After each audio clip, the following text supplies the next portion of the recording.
天寒地冻，这位道长在土地庙挂单，我请他来家里避避风雪。道长好。是风儿回来了，有客人吗？快请到屋里坐。荒野之人云游四方，打搅女施主了。道长不要客气，妾身识秦氏，这是小儿石风，外面那是小女碧玉。风儿，你打到狼了，没伤着吧？娘，你放心，那是头饿得半死的狼，被我3两斧头就劈死了，连我衣服都没沾到。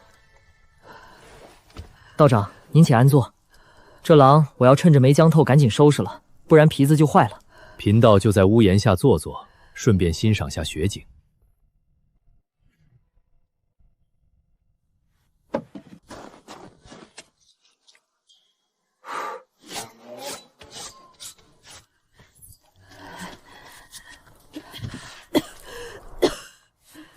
令郎年纪不大，手段却十分了得，是个打猎的好手。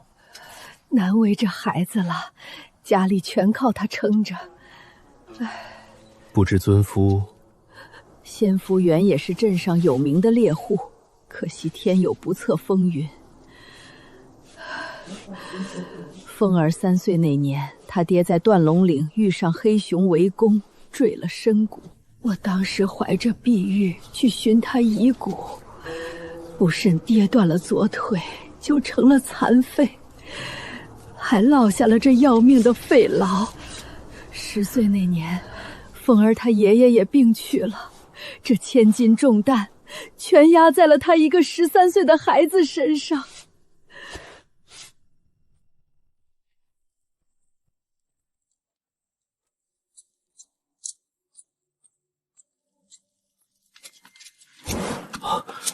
一心二用，凡人怎会有此等天赋？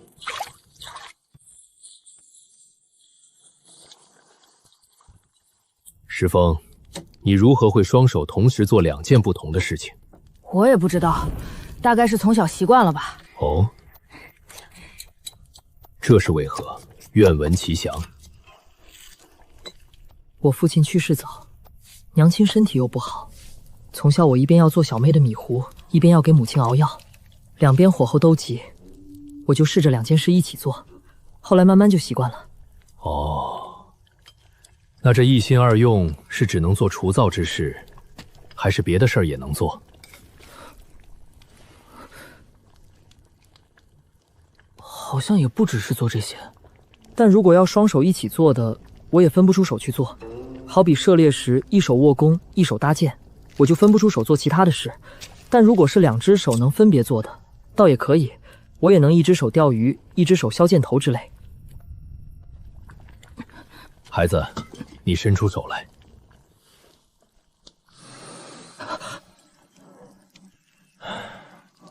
可惜，可惜。天仇孝子，看来这项本领，也是上天看你家境贫寒，方赐予你的。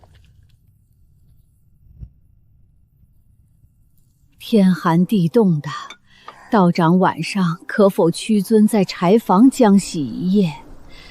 我叫风儿在除灶生火，虽然简陋，倒也不会冻着。多谢石夫人，贫道已叨扰多时，这就准备告辞了。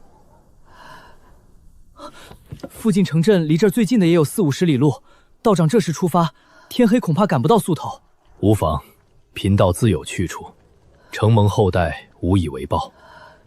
贫道略通医书，可否为石夫人把把脉？那太好了。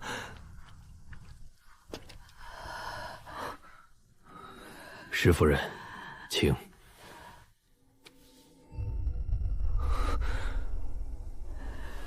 石夫人这肺病实是肺寒，你此前所服之药却是治肺热之症，二者症状略同，内里却大有不同。石峰，你将你先前药方的甘草、黄芩、地骨及3味药去掉，另换上川贝、黛墨、五味子、陈皮4味。川贝每次用3钱，其他3味药减半，每日服1剂即可。平时注意休息，不要伤风。大约将养1年，也就能好了。只是这左腿骨头经脉已然彻底坏死，绝非凡间药物所能医治。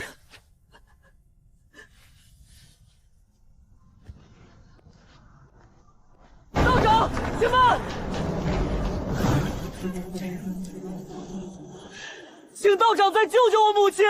我已经帮你母亲开了药方，难道你认为贫道是随口哄骗你们不成？小子岂敢！我是请道长再施援手，救救我母亲的腿疾。你母亲的左腿骨骨坏死，血脉不通，如何能治？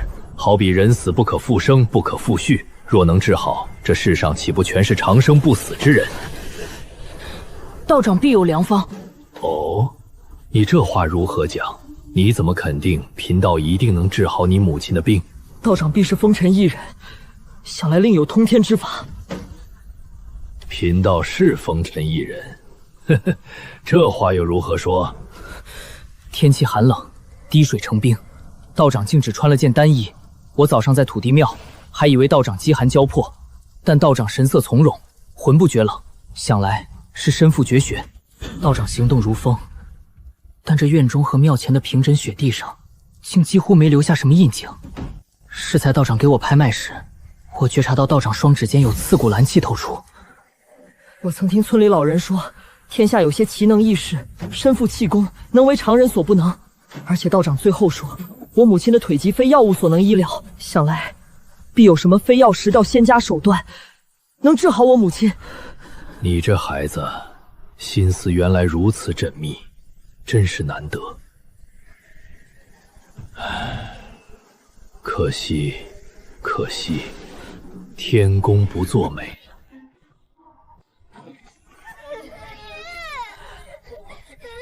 求求你救救我娘吧！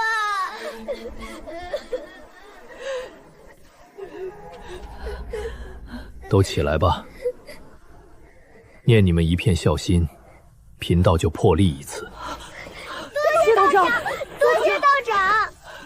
我虽受你们一饭之恩，但也为你母亲离了肺疾，愿以两相抵消。只是你一家着实艰辛，你兄妹二人又是纯孝，这才破例。只是非常之法，必待非常之人。你要想治好你母亲的腿疾，贫道却要考上你一考。只要能治好我娘，道长叫我做什么都行。说难也不难，说容易倒也不容易。大青山北面是鹿首峰，山上有一座破败的佑真观，你可知道？我知道。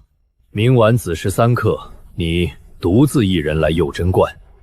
你若上得来，我便帮你母亲医好腿疾；若上不来，或过了时候，那贫道绝不出手相助。此外，此事你切不可告诉任何旁人。好了，贫道告辞了。我明晚一定准时赶到。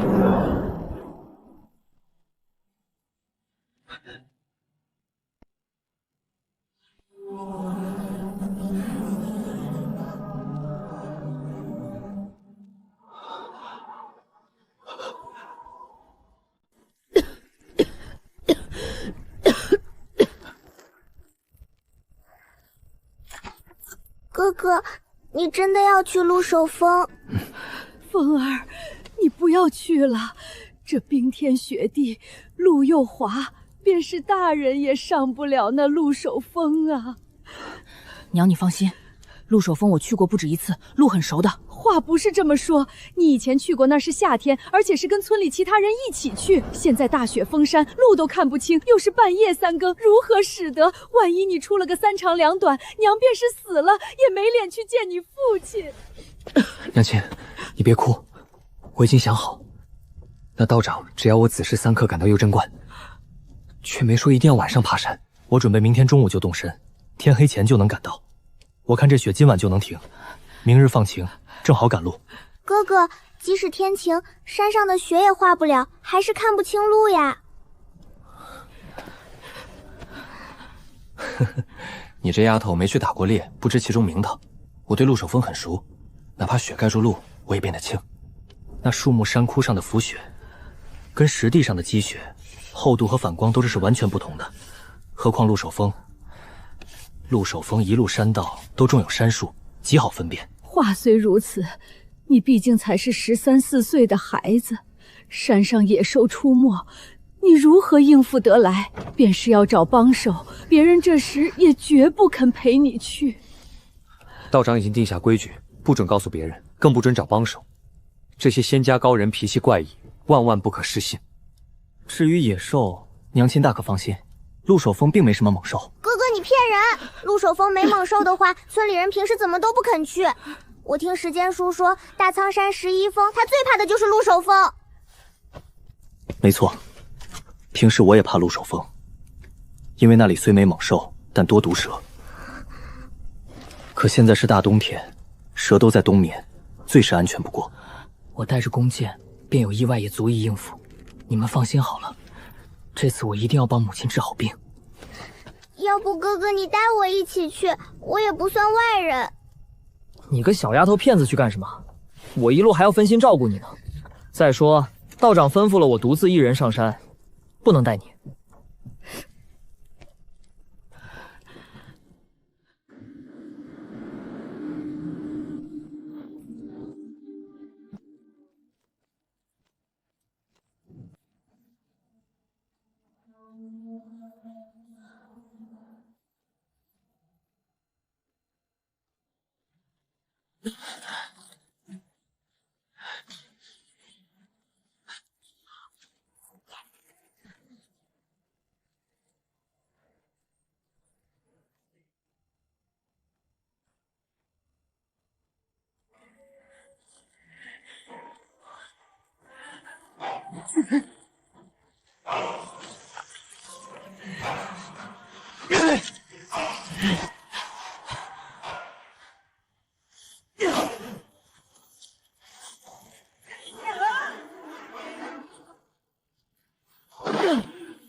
道长，道长！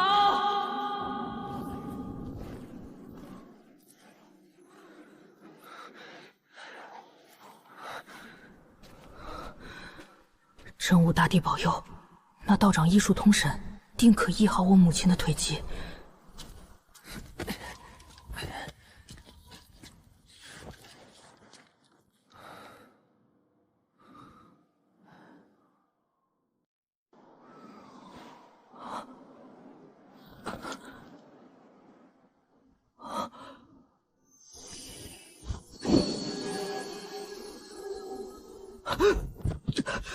拜见道长，拜见道长。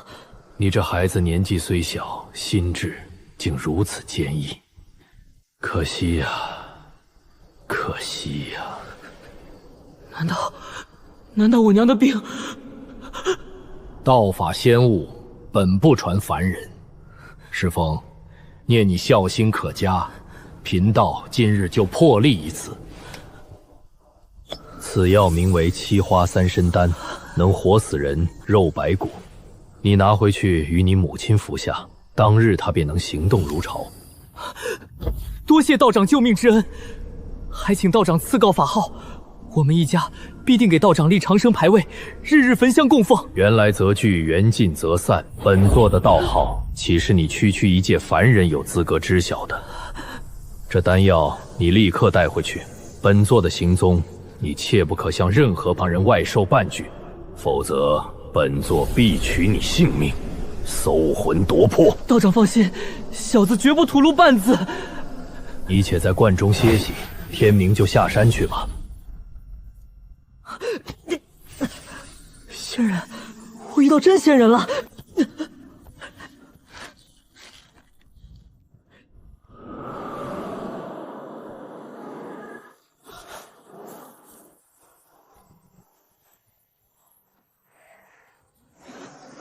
那个方位是万丈寒潭，这光芒绝不是打雷闪电，难道是刚才那位仙长在施展神通？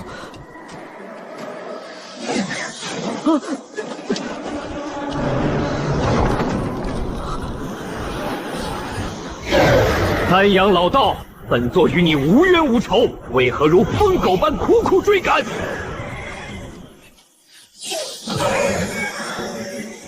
妖孽就是妖孽，潜入我燕国修仙界，必是图谋不轨。你区区一头扁毛畜生，也配与我太极门谈什么冤仇？可笑至极！我自在此界地修行，不曾伤人分毫。你们这群自诩名门正派的伪君子，趁我度化行雷劫最虚弱之时按下杀手，竟还敢倒打一耙，满口仁义道德，非我族类，其心必异。若是让你这妖孽化形成功，这方圆百里的生灵岂有命在？废话少说，纳命来吧！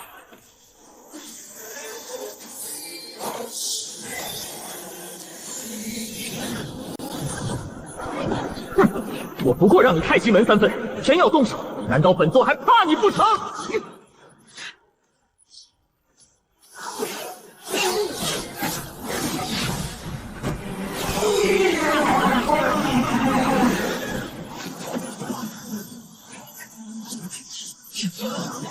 好个玄冰水！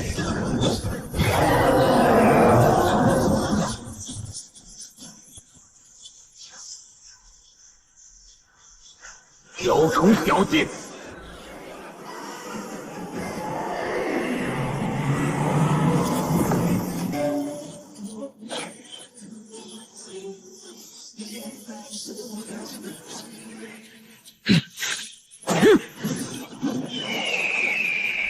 真是舍得，连这等上品的火凤符都砸出来了。既然如此，起！开！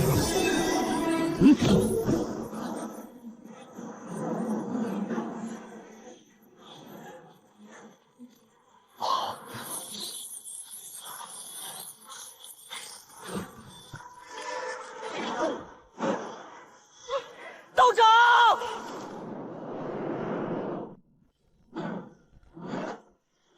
天罡剑气，不！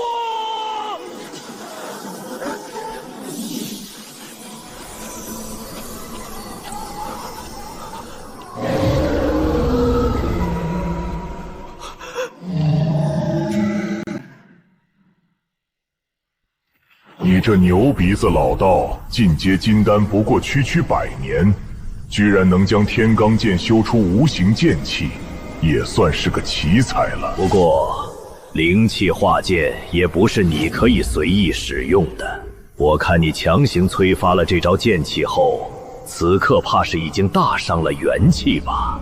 哼，强弩之末。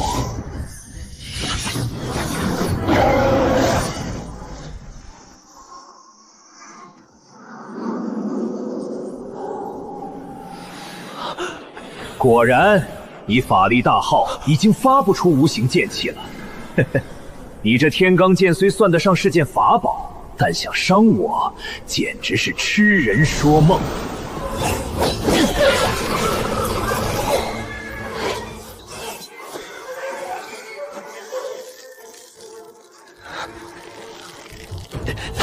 区区蝼蚁，好大胆！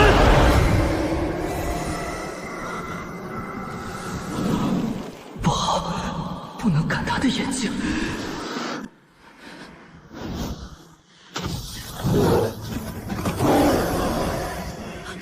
找死！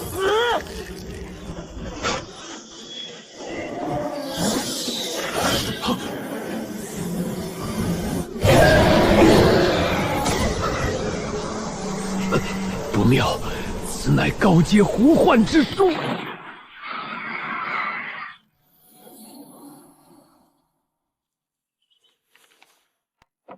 怎么停了下来？从头再背。今日若不把这篇史论背出来，晚饭就休要吃了。哼，区区幻想。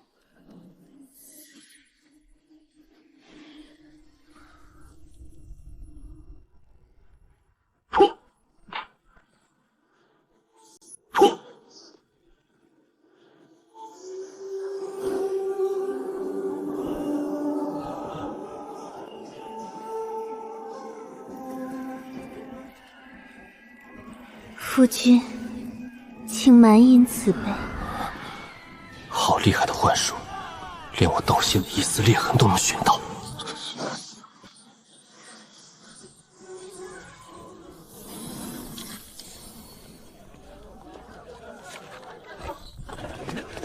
恭喜大王有令，任杜公子为太史令，报喜的官差已经在门外了。恭喜少爷，杜公子日后定前途无量。杜老爷和公子先后为太史令，果然是书香门第，清流世家。滚开！天罡剑气！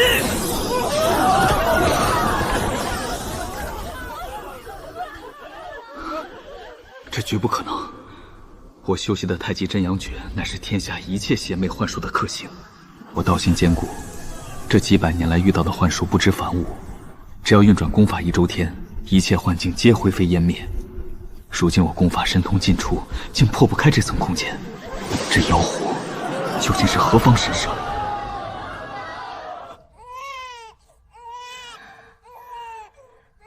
夫君，且喜是个男婴。是否请老爷取个名字？是否请老爷取个名字？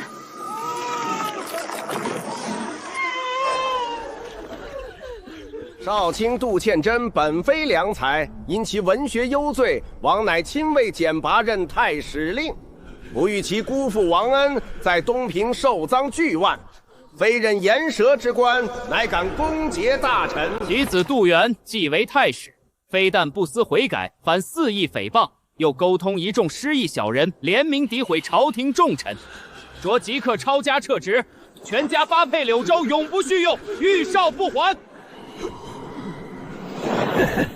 欲加之罪，何患无辞？我位列9卿，这大燕的朝政，我为何说不得？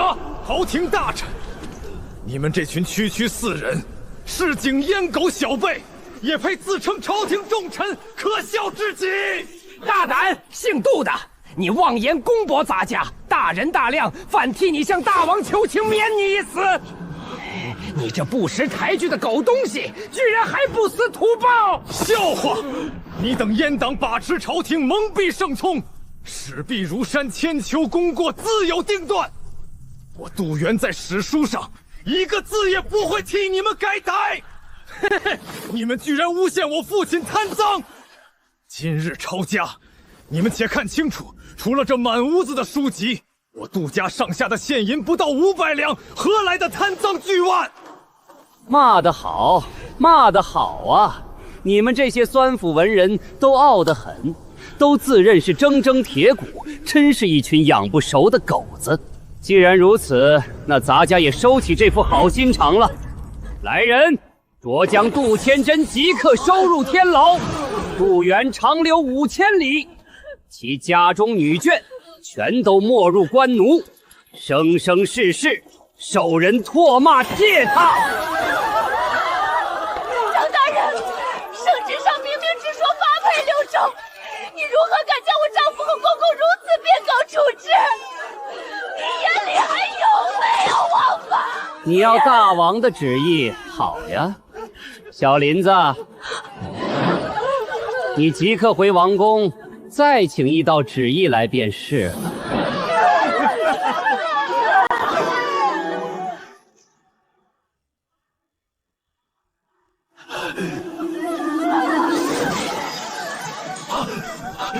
我要杀了他们！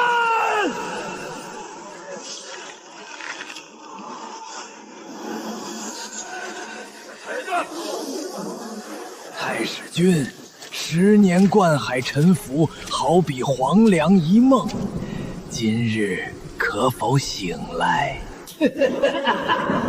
妖法乱心！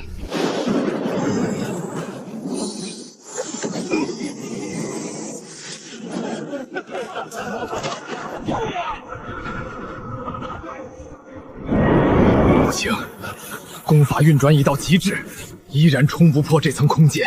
这妖狐的神通竟能直击道心最深处，若灵台彻底失守，我必永坠此境，我必永坠此境，疯癫而死。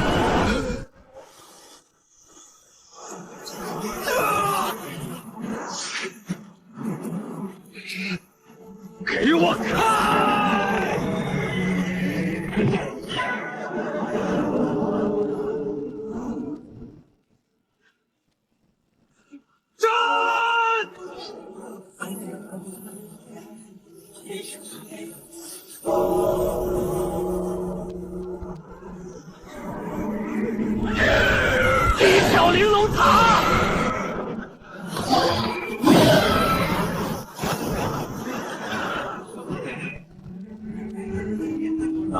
里逃！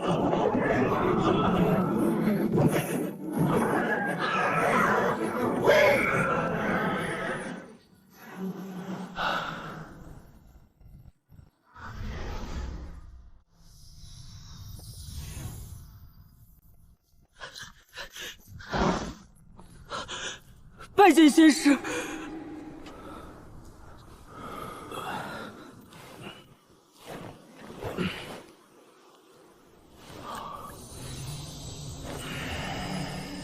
石峰，立刻躲入殿中，无论发生什么，绝不要出来。是。原来是太极门的丹阳道友，失敬失敬啊！来者是魔魁宗的哪位道友？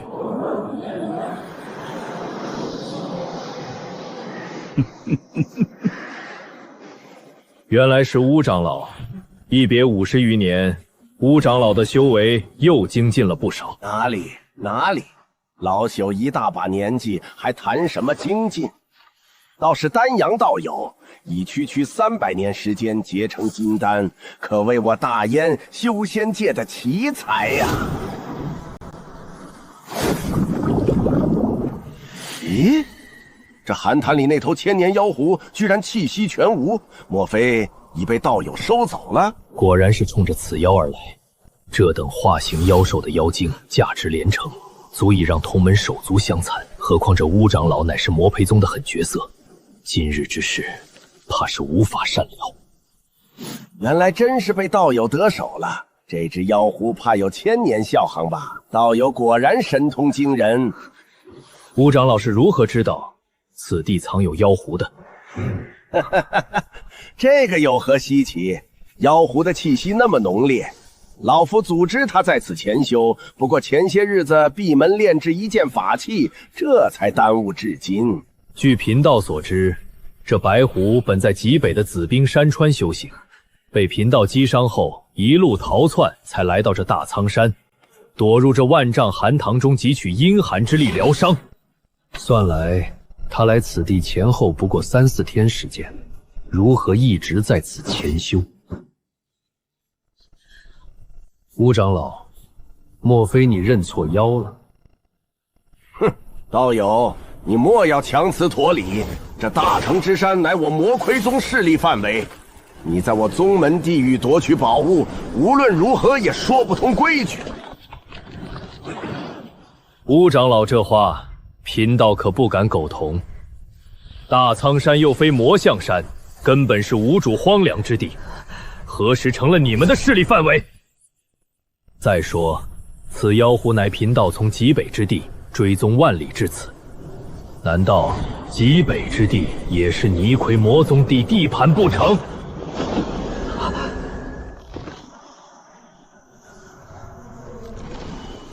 丹阳道友，你我同为金丹大道，何必为了区妖秽，伤了你我2宗的和气？不如这样，你将白狐妖精与我，皮毛血肉归你，老夫在私人补偿你10万晶石，如何？谢过吴长老，贫道还不缺晶石。20万晶石如何？这么多晶石，可足够在市面上买一件下品法宝了。多谢吴长老厚意，但这妖精，贫道正有大用处，恕不出卖。老夫再多出10万、30万晶石。丹阳道友，这个价格，你便是去拍卖行再买一个同阶的妖精也是足够了。看来，道友是不肯割爱了。也罢，丹阳道友名声在外，吴某不才，今日可要好好领教一二了。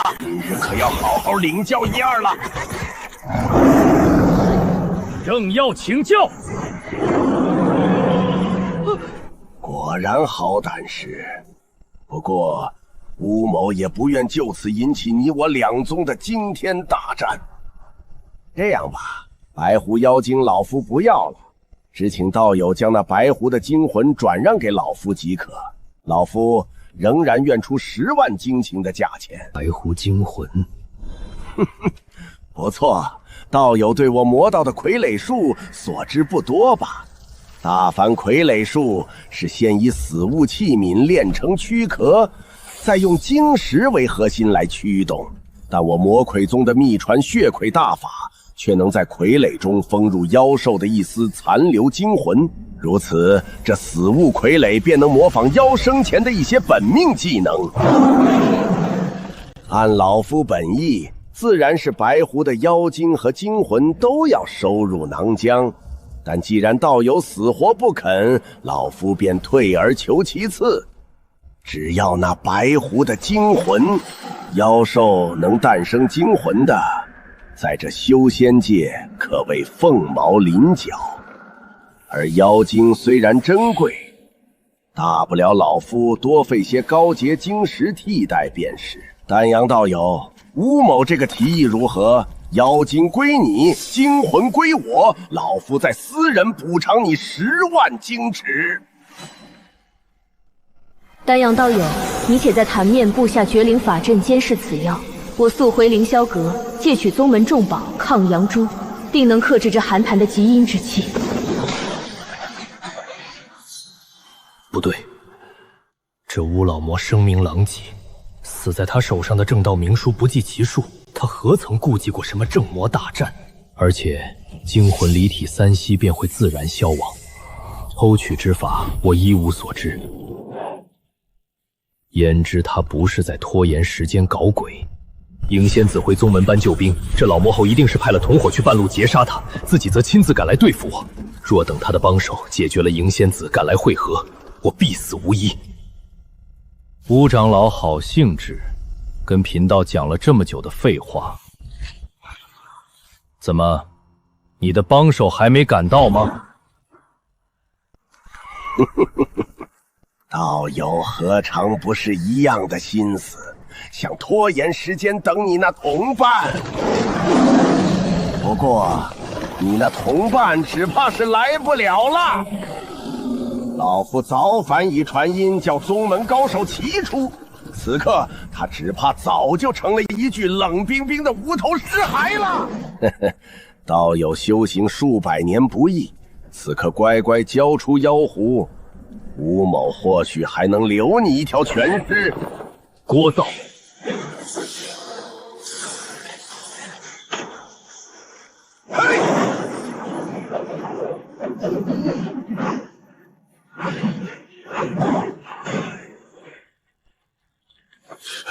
这黑狐乃是阳山玄铁铸成，坚不可摧，竟被他一剑砍出3寸深的豁口。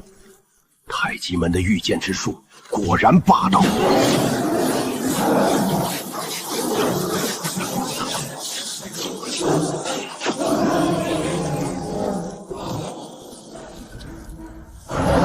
臭道士，休要得意！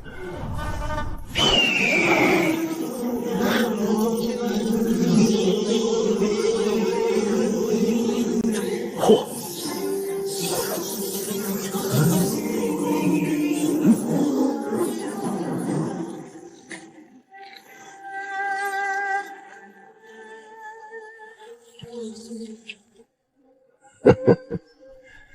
我看你身上还有多少法器宝物可以消耗？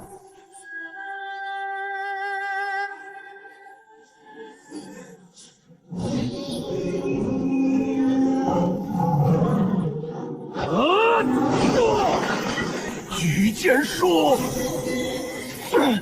佛宗有缘修剑，但是浩荒威压。这老魔手里居然豢养着一具完好无损的上古真魁，我这口采取深海精铁铸造，在体内用本源真元培育了200载的天罡剑，正面全力一击，竟没在上古真魁身上留下半点印记。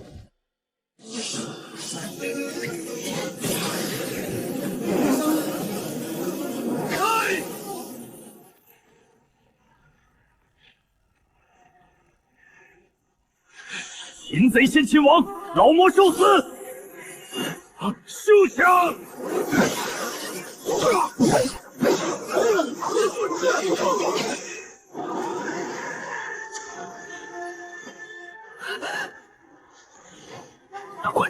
还有一个凡人小孩，该死！仙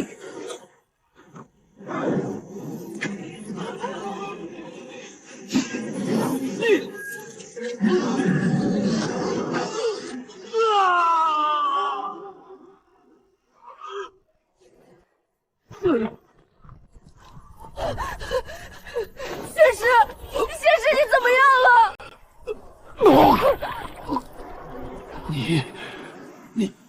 你竟然修成了灵魁！丹阳道友，不愧是太极门的高徒。不过，今天老夫便让你做个明白鬼。此物非是那只有上界仙人才配拥有的灵魁，而是老夫耗费无尽心血炼制的血魁。老夫将活人的精魂生生抽出，封入这具用青罗石晶铸就的躯壳之中。如此，血魁便能保持精魂生前的一些本能，与人争斗时无需老夫指令，便能自行生出千般应对变化。杀了他！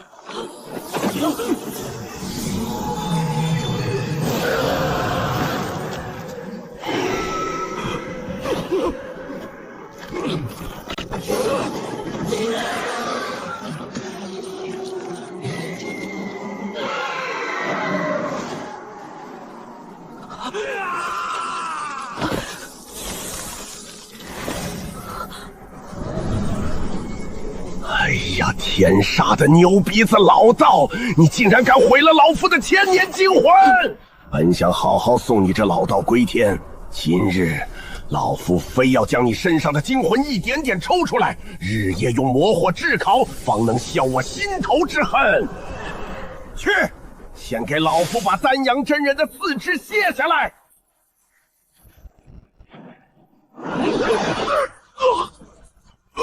嘎嘎，好弟弟，这被人从背后捅穿心窝的滋味怎么样啊？你是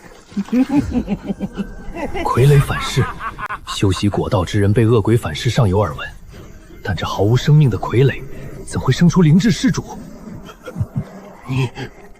你是无私。当年在上古洞府，你为了独吞这具真魁，竟对你的亲哥哥按下毒手。不仅如此，你还歹毒地将我的精魂生生抽出，封入这暗无天日的傀儡之中，供你驱使。可惜呀，你千算万算，哪识得这具傀儡乃是用极品的青罗石晶铸就，天生便有安魂养神的逆天功效。3年前，我的精魂便已苏醒，我一直隐忍不发，苦于没有一击必杀的机会。今天，我终于逮到这千载难逢的良机了！杀了你，等会儿我再夺了你的肉身，我乌寺就能重见天日，纵横天下了。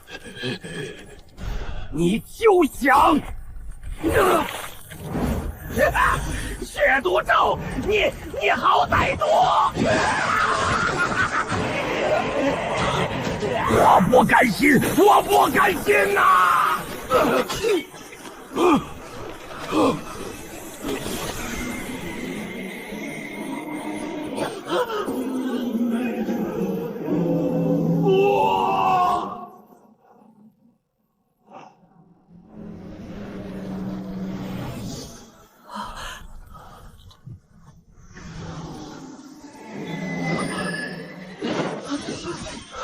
走。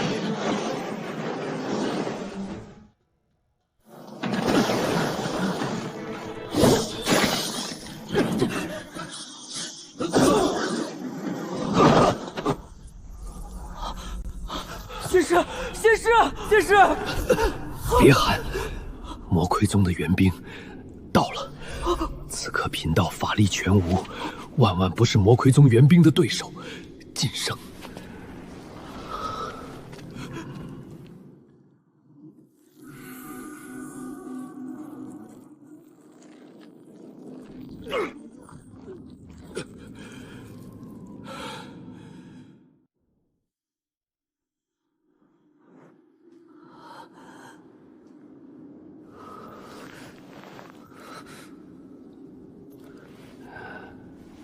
石峰，你过来。石峰，我大限将至，这就要去了。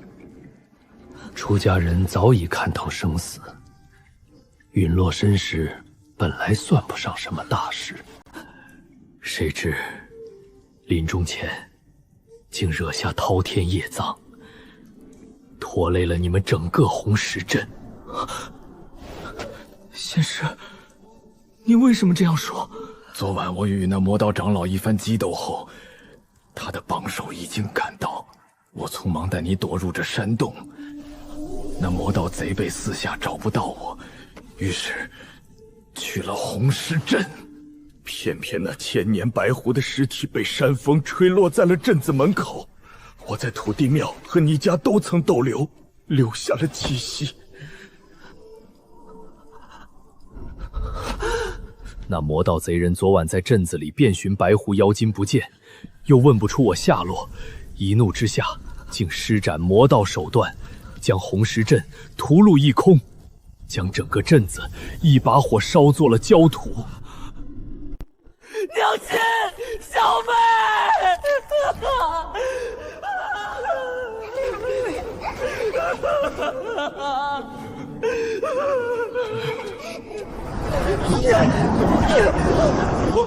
娘亲，你还我的娘亲！可怜我妹妹才是10岁不到的孩子，你们这群高高在上的修仙者，怎么能这样狠心？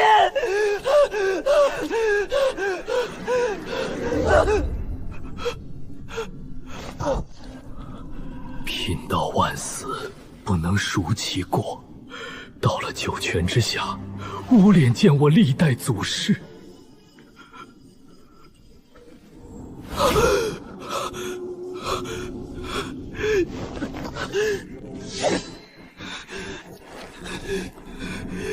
我不信，我要去找我娘和小妹。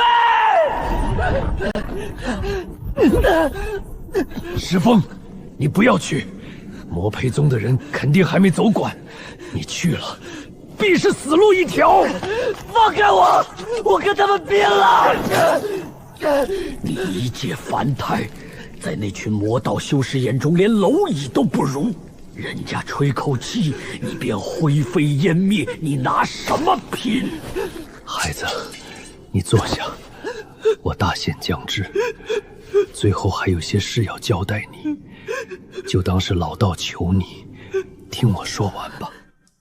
石峰，我是大阳国太极门的修真之士，你这孩子心地纯善，又天生能一心二用，我本有意收你为徒，奈何你身无灵根，终究无法踏入我修仙大道，可惜可惜。今日因我之故，连累你家破人亡，成了无家可归的孤儿。我死后，你可一路南下去寻太极门。我已在玉盒中留下一缕神识，恳求长座师兄将你破例收入门下。虽不能修道长生，但凭此微薄补偿，足可保你一世凡间富贵。此外，这玉盒也烦请你务必亲手交给我长座师兄道冲真人。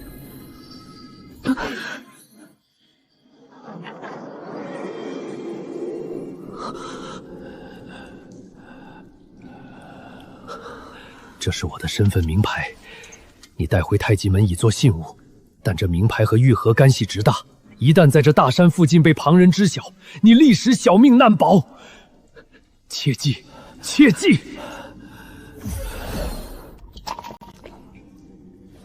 这里还有些净尘丹，你若在路上有什么不适，就吃一颗保命。你若心中有恨，不愿接受，那就将这2件东西远远丢掉吧，切莫留在身上，徒惹杀身之祸。我死后将自行碎裂金丹，引动体内真火，将残躯彻底焚毁，不留任何痕迹。日后万一有修仙者问起你，你只说一概不知便是。魔魁宗的人此时应该已经走远了。这玉盒与名牌上，我都已布下封印禁制，掩盖了气息，他们发现不了。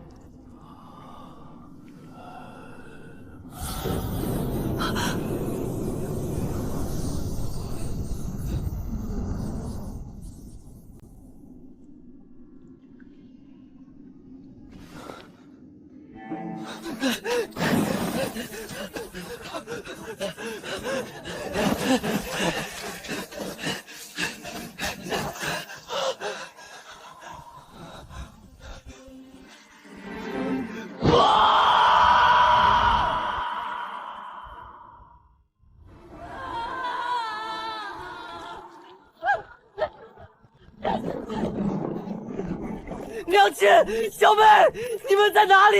回答我呀！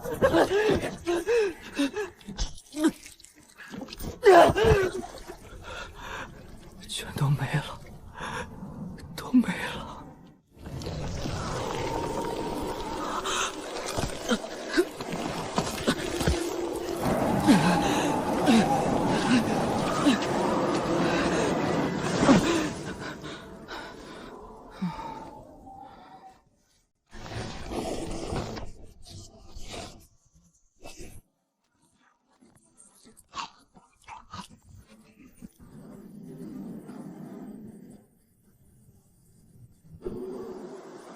事发在凌晨，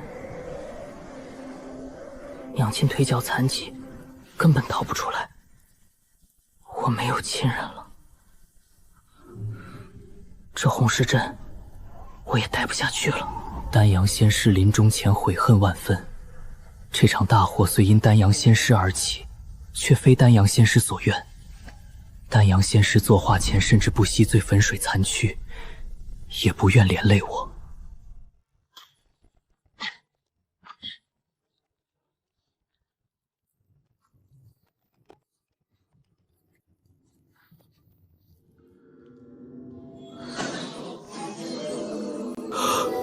尸骨山脉，竟离此地有近千里之遥，中间要跨越无数城郭山川。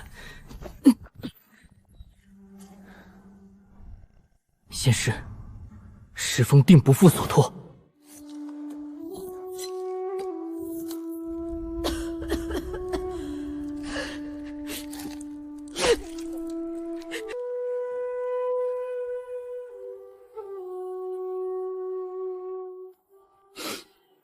娘，小妹，我走了。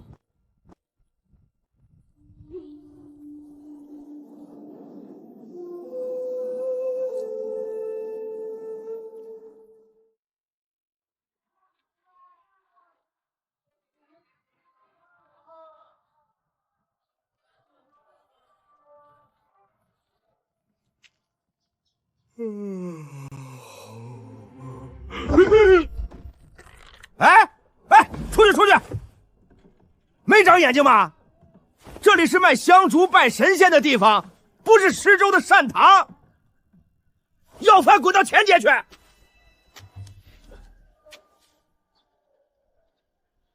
你是宋金福，宋掌柜吗？你是谁？咱们认识吗？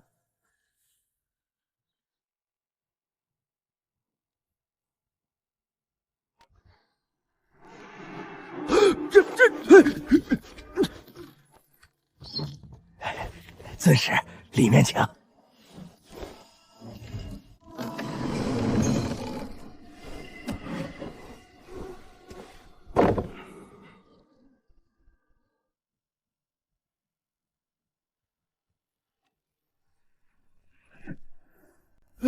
对不住，小人肉眼凡胎，适才多有得罪，不知尊使大驾光临，有何吩咐？我要去太极门。这里原只是宗门在世俗界的一个情报传信点，尊使既有身份名牌，要回山门，自己直接回去便是。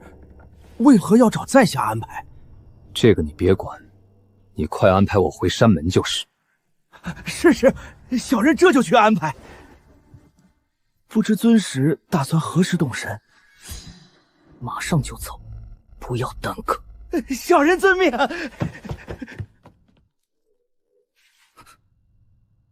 且慢！尊使还有何吩咐？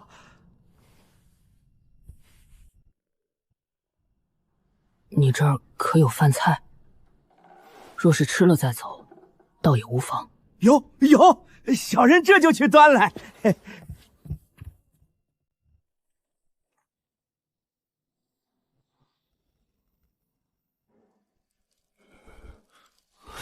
这是丹阳真人的身份名牌，你一个毫无灵力欢动的凡人，从何得来？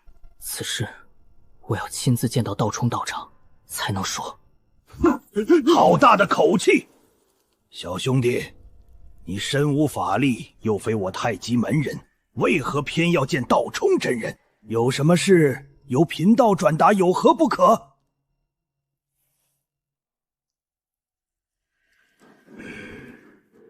也罢，这样吧，小兄弟，你且在观中暂住一宿。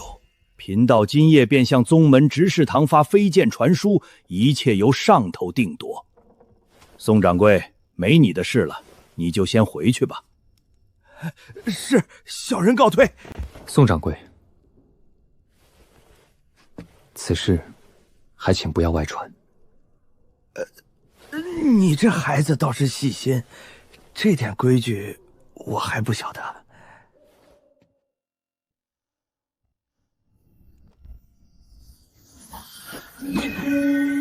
小兄弟，走吧。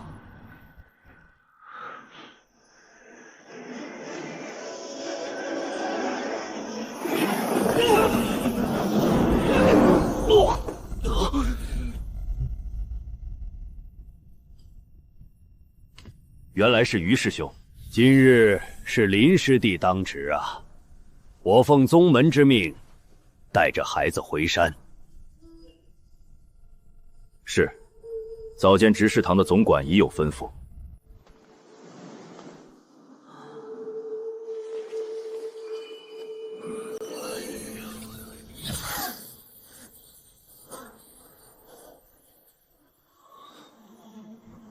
走吧。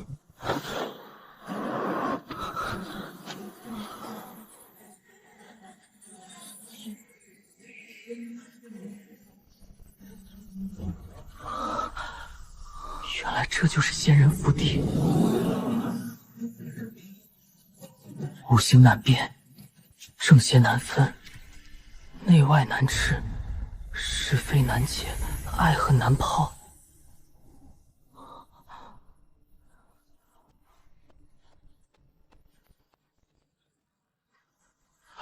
周师兄，有劳于师兄了，人就交给我吧。是。走吧。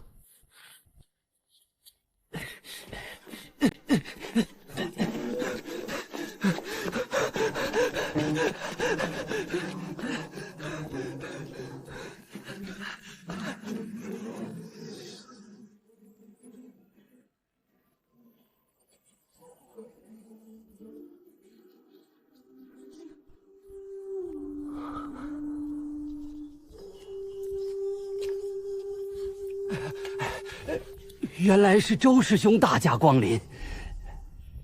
陈兄，不要客气，这孩子你安排一处客舍，先给他住下吧。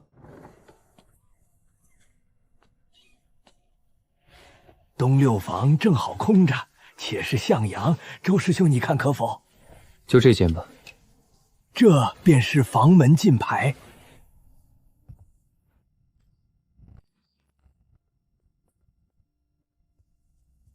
请坐吧。好了，现在已是在山门里了，你可以说说你的来意。此事要见到道冲真人方能禀告。掌座真人常年闭关，便是我，一年也见不到一两次，岂是你说见就见的？也罢，你要禀告什么事我不管，但你先告知我，你叫什么名字？什么来历？为何丹阳师祖的名拍会落到你一个凡人手上？这些事，我也需亲自向道冲真人禀告。好，那你等着吧。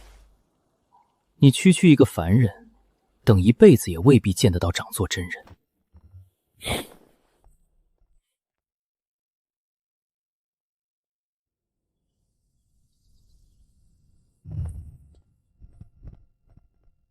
走吧，掌座真人要见你。去铁剑峰。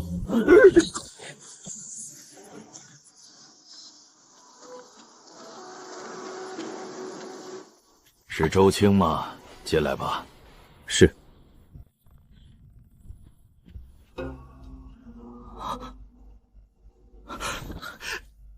小人拜见道冲真人。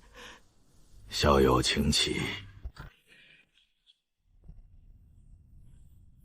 周青，你且出去等候吧。是。贫道正是道冲。听闻小友持丹阳师弟名牌上山寻我，不知丹阳师弟现在何处？丹阳真人已然仙逝。是何时之事？是去年冬天，大约是9个月前的事情。不知丹阳师弟因何陨落？他的名牌怎么又落在小兄弟你的手上？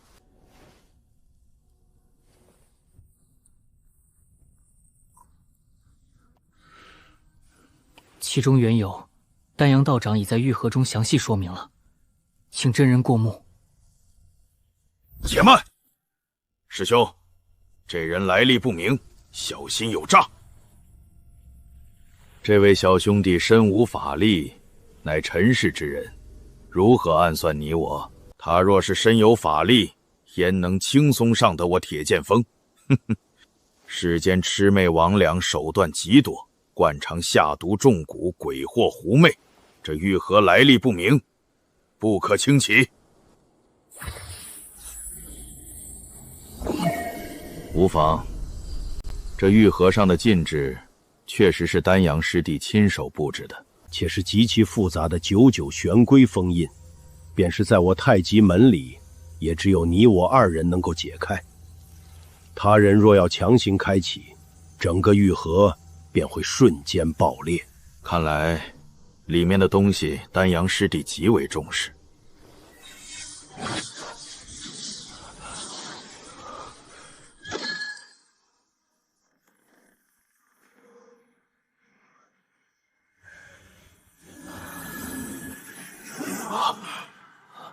似乎是化形妖兽的晶核，师弟，你看看。果然，如此无价之物，整个宗门只怕都找不出第2件了。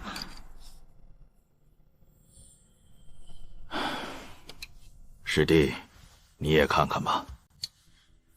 果然是魔游宗子下的黑手，此事绝不能善罢甘休。这事且从长计议。你就是石峰吧？小人正是。小小年纪，千里跋涉，辛苦你了。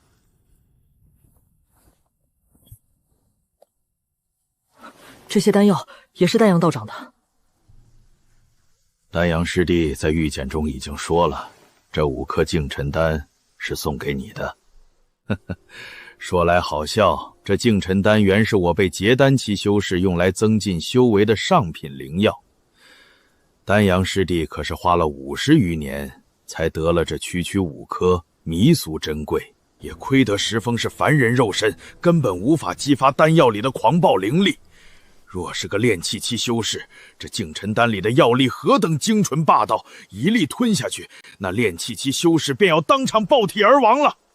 小人不知这丹药如此珍贵，之前因一次高烧不退，误食了1枚。剩下这4枚丹药，原物奉回。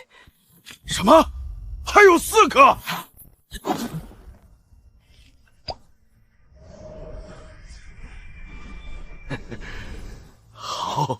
好，石峰做得好。师弟，你看，丹阳师弟临终托付收徒之事，该如何办？这个恐怕不妥。此子身无灵根，根本不能悟道修炼。如何能收入内门？便是你我答应，掌门师兄那边也绝不答应规矩被破。我看，就将石峰划为外门弟子，也算对丹阳师兄有个交代了。此子佳人，因我太极门而遭逢无妄之灾，不幸丧命。他小小年纪一诺千金，不惜跋山涉水，远赴千里，将师弟遗物和镇宗之宝交回我太极门。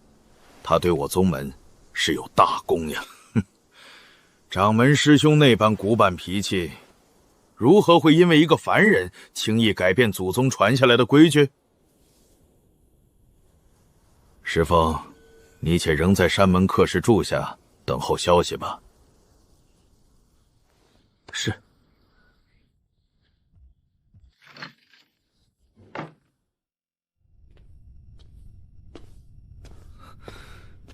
回禀祖师，石峰已然带来。拜见诸位仙师。今日召集尔等，乃是有2件事情宣告。其一，就是我铁剑锋丹阳真人陨落之事。此事大家都已知晓，但却不明其因。第二件事就是关于石峰这孩子，他受我太极僧牵连，家破人亡，举目无亲。丹阳师弟作画前深深痛悔，而石峰不过13、14岁，远涉千里，吃尽苦头，将丹阳师弟的遗物送回。其中别的不说，这7巧玲珑塔乃是我铁剑锋镇宗的法宝，因此石峰这孩子对我太极门立有大功。石峰，丹阳师弟临终遗言要贫道将你收入门下，你可愿意？小人愿意。你身无灵根，按宗规本不能收入内门弟子。不过贫道这2日特意上了燕吉清，和掌门师兄商议，蒙其开恩，怜汝不幸，已同意破例将你收入内门。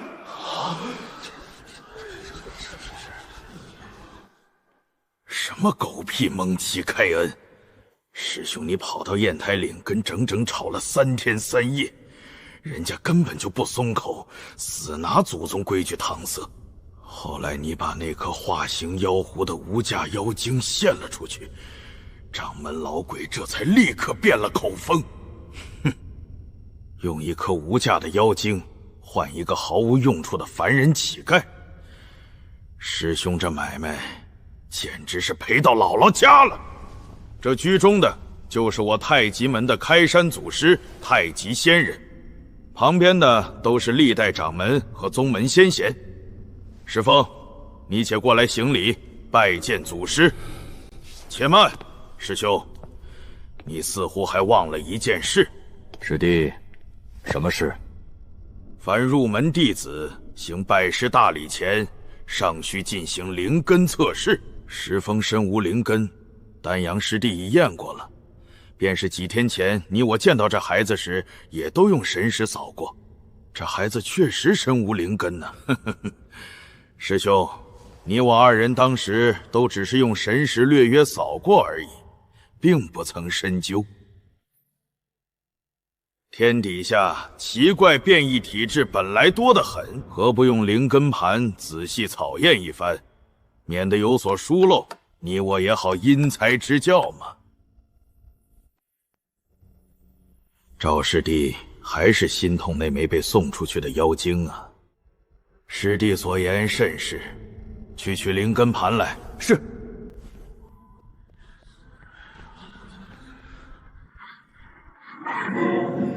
石峰，你且把右手按在中间。石峰，莫要惊慌，你且屏神静气，调匀呼吸，什么都不要想就是。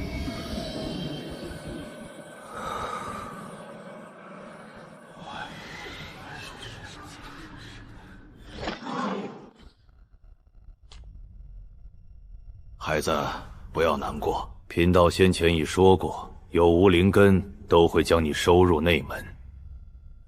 你过来叩见祖师爷，行才拜大礼吧。是。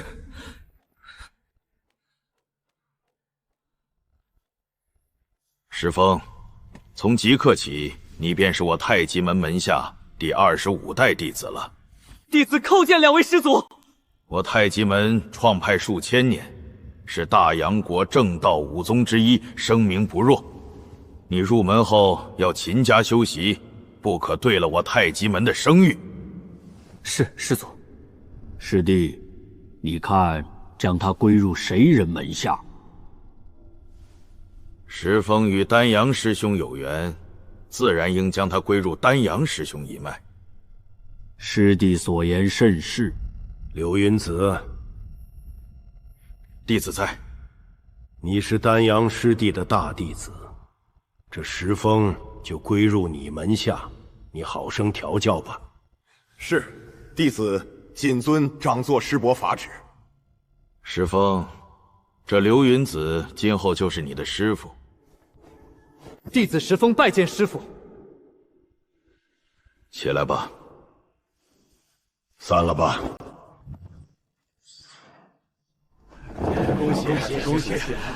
恭喜刘云子师兄收得高徒，良才美智，必将光大师门。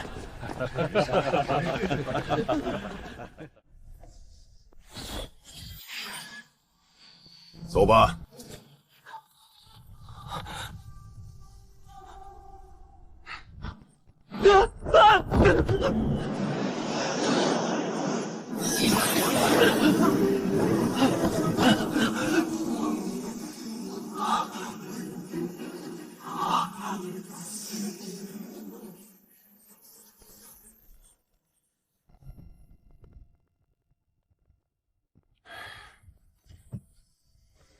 你们都坐下吧。石峰，这些都是你师兄师姐们。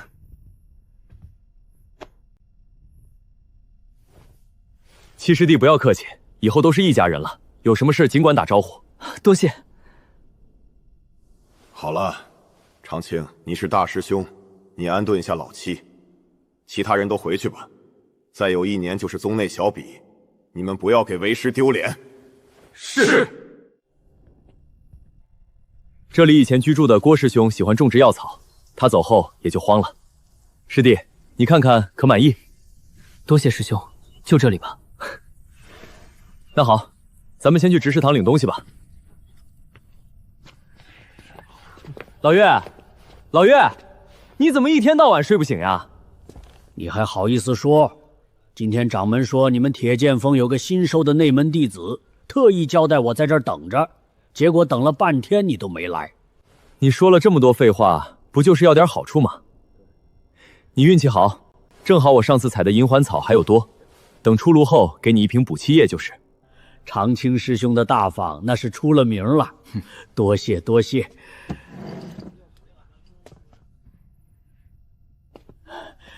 东西都在里面了。长青师兄要不要查看一下？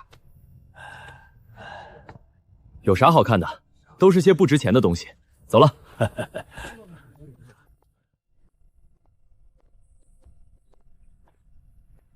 师弟，这个叫储物袋，里面能从远到物品。不过这只是最粗劣的储物袋，就放几样日常东西而已。此物需法力才能打开。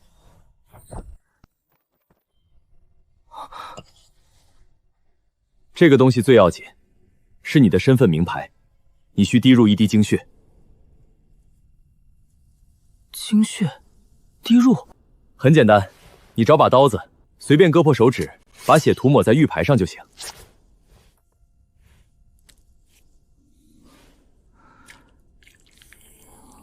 好了，这玉牌以后就是你身份的证明了。天色将晚，你劳乏一天。先睡一觉吧，有事明日再说。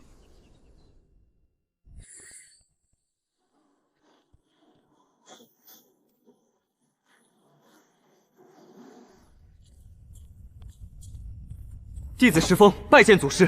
石峰，你入门已经1年了吧？是。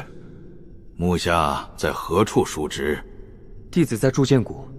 帮忙提炼炼器材料。哦，是在钱初师兄那里啊？什么钱初师兄？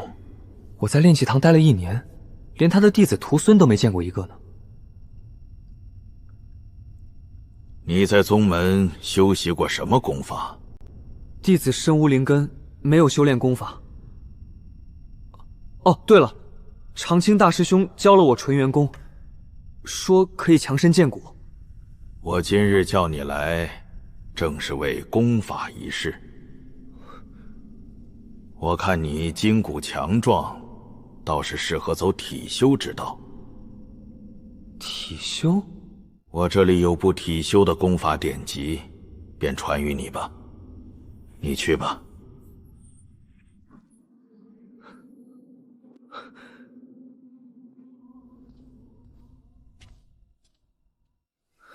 大师兄，你可知道体修之法？体修？你问这个干什么？小弟听闻没有灵根之人也能炼体，故此想试一试。体修之术我所知不多，见是外门弟子，没有灵根的，也没什么人炼体。这是为何？既然不能内修，为何他们不走体修之路？体修无非强身健体，力气大点，皮肉厚点，但论威力，也许还不如见下品灵气呢。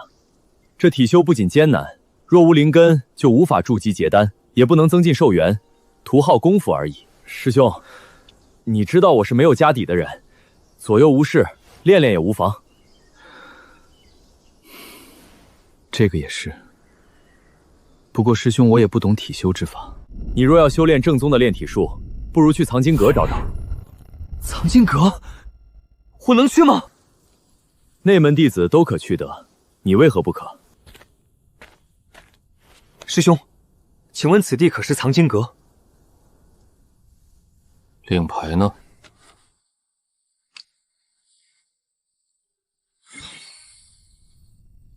进去吧。多谢师兄。请问这藏经阁的规矩是什么？里面写着呢，自己看。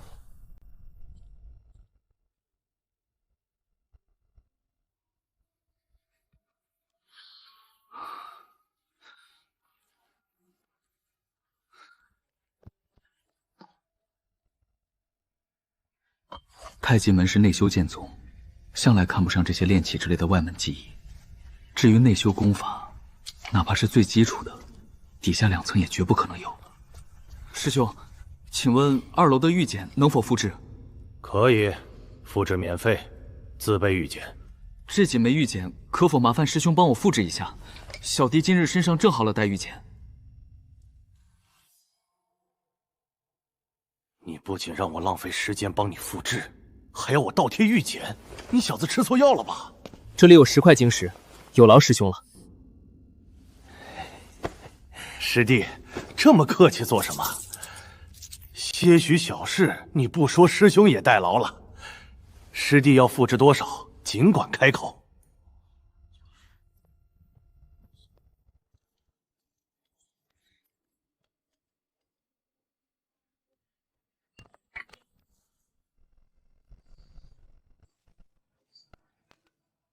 还有吗？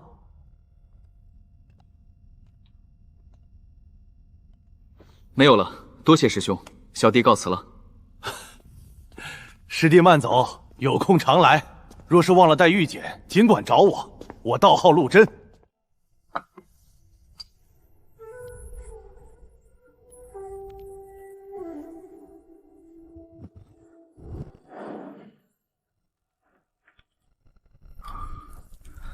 这2部炼体术确实十分肤浅，铁肤术不过是用金灵气洗炼皮肤，使其坚硬如铁。青龙诀名字听着霸气，结果也只是用木灵气洗炼皮肤而已。论防御力，竟连铁肤术都不如。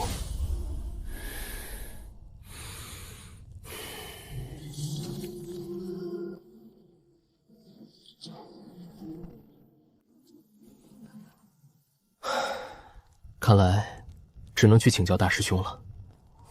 炼体术嘛，师兄我也是门外汉，不如你去问问罗总管，他也是体修，而且修炼的颇为高明。罗管事，他居然也是炼体师。罗三也不是世家出身，原本只是凡间的一名铁匠，因技艺高超，名气极大，被钱出真人在人间游邪时发现。钱出真人极度赏识罗三的手艺，尽管罗三没有灵根，钱出真人依旧没有因此轻视罗三，反而因这一手凡间罕见的高超技艺，真正把罗三看进了眼里。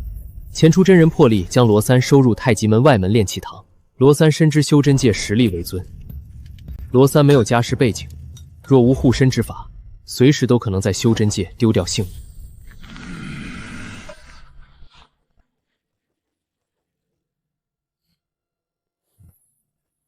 炼体之术，皆都炼居细处，说不相见的中速与此奇应压分了。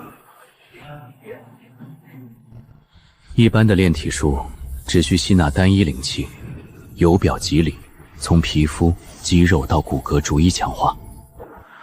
而这无名功法繁杂了无数倍，共分5重楼，每一重楼细分5关，共计25关。第一重楼便需凑齐金皮、木骨、水血、火金、土鸡，这期间绝不能有丝毫差错。若是不小心将锤炼皮肤的精灵气注入到了骨骼里，立时便会前功尽弃，经脉尽毁。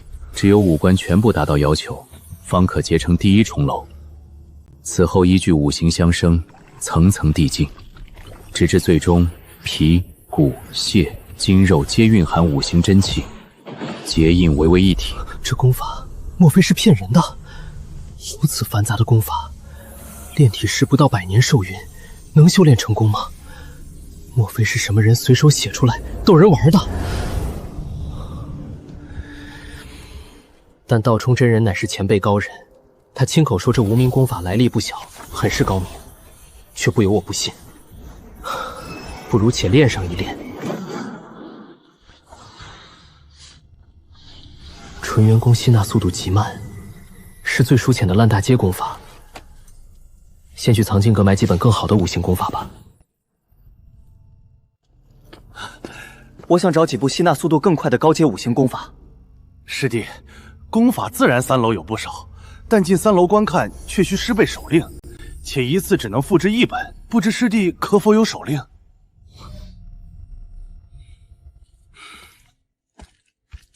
其实这也是宗门规矩，炼气期弟子的功法必须由师傅根据其灵根、体质严格挑选，随意更换乃是修炼大忌。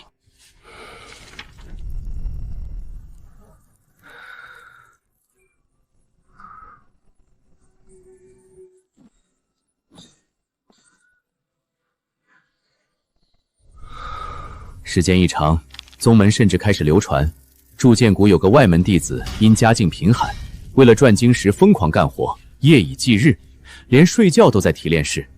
这甚至成了宗门长辈用来教训懒惰弟子的励志版本。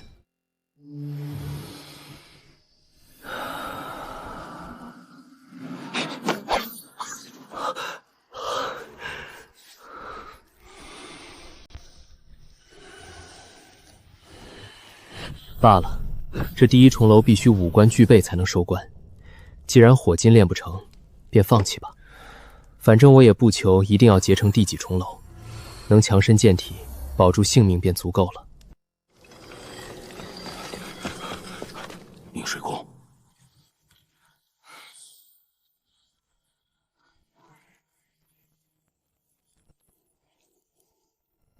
石峰，你放下手里的活儿。这1个月，你们啥也不用做了。另有重任给你们4个。罗总管，什么重任？你别老打哑谜。现在我们4个也都到齐了。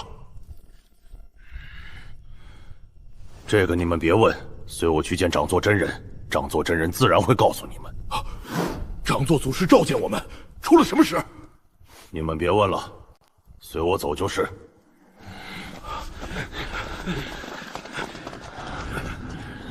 弟子罗三奉命请见掌座真人，都进来吧。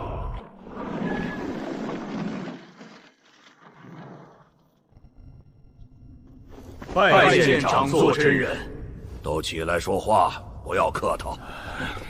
今日叫你们来，是有件重任交给你们。本门回雁峰长老冯仙子上月前在外遭遇穷敌，一番折斗，他的寒露宝剑毁成2段，因为修复法宝所需材料过巨，便请你们来帮我打下手。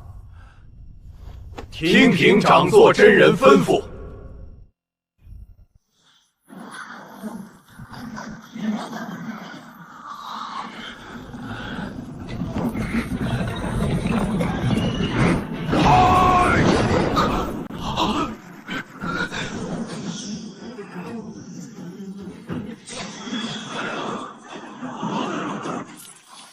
大功告成！大功告成！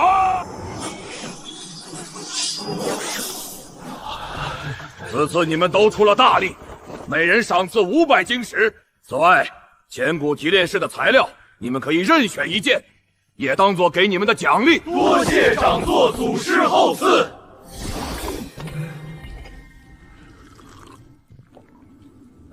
你去一趟，拜见冯仙子，请他过来验收法宝。你们选好材料没有？这就报上来。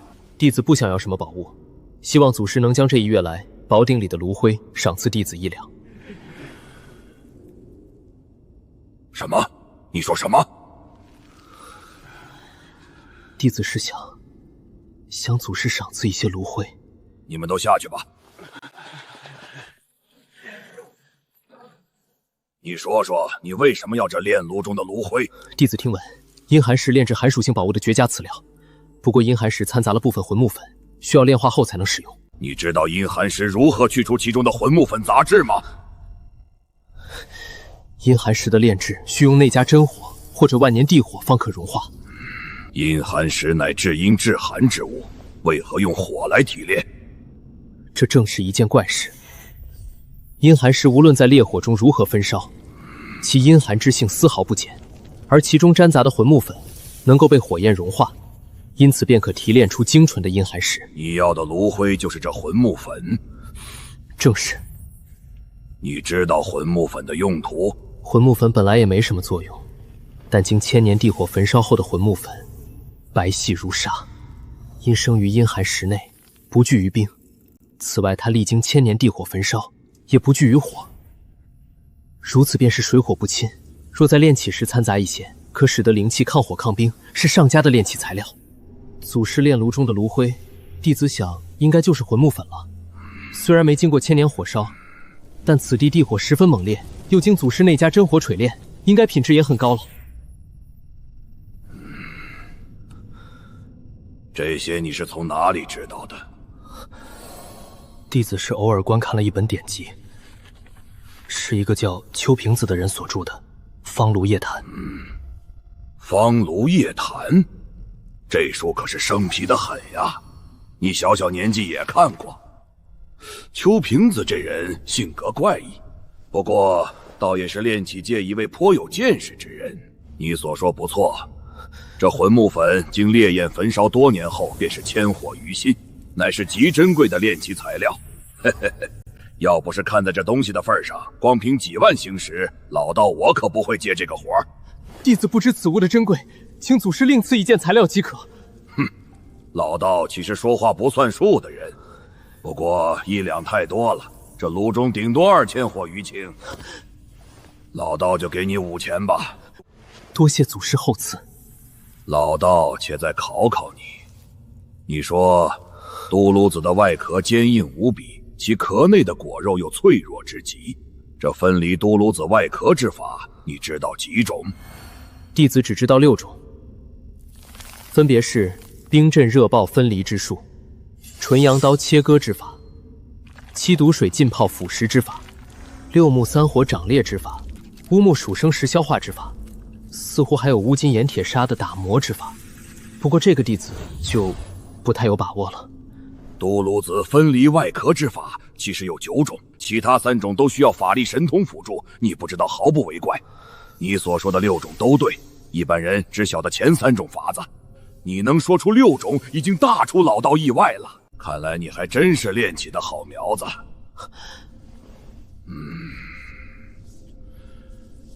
石峰，正好我这儿还缺个下手，你就来老道这儿当个司炉小子吧。祖师，你门下弟子徒孙不是很多吗？怎么？他们一心修炼，志不在此。老道我也不强迫他们。你是外门弟子，也不需修炼。怎么，你不愿意？弟子自然求之不得。那好，那好，咱们就这样说定了。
师风，醒了没有？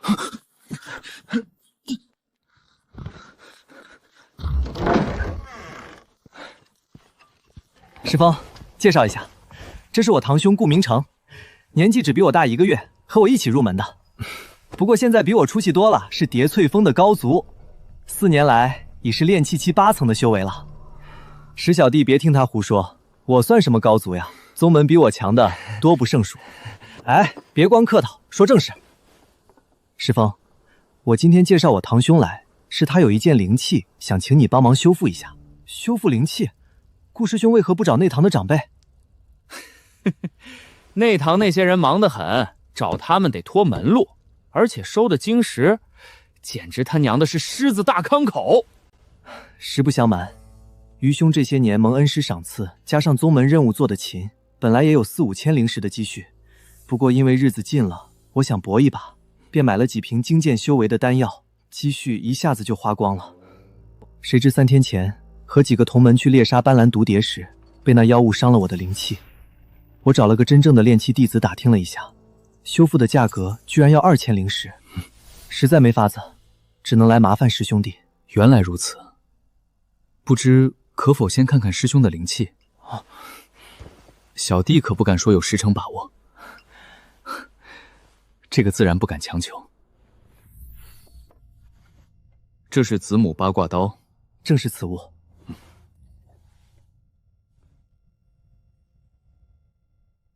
这88子刀都没问题，却是母盘出了点问题。不错，我当时躲在树后，正在操控飞刀，不提防背后忽然飞出一只毒蝶朝我扑了过来，当时无可奈何，只能用手里母盘挡了一下，却被那毒蝶一口毒气喷在母盘上。顾师兄，你3天后来取吧。什么？3天后？那我就多谢师兄弟了。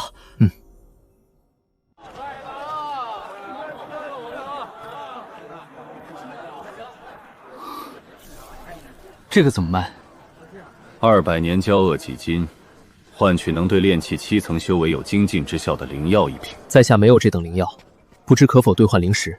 行，3000灵石，不还价。行，3000就3000。咦，居然是交恶几金！哼，这东西我要了。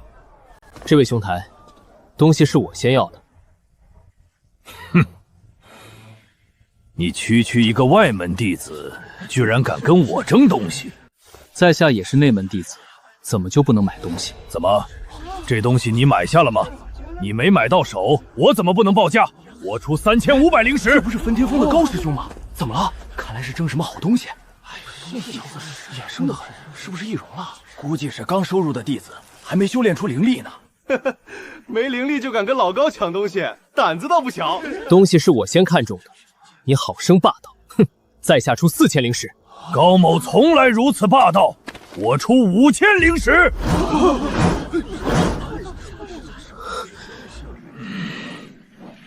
哈哈，好巧好巧，居然在这儿见到两位。高师兄好，石师弟好，顾师兄好。怎么，这小子难道是你叠翠峰门下师弟？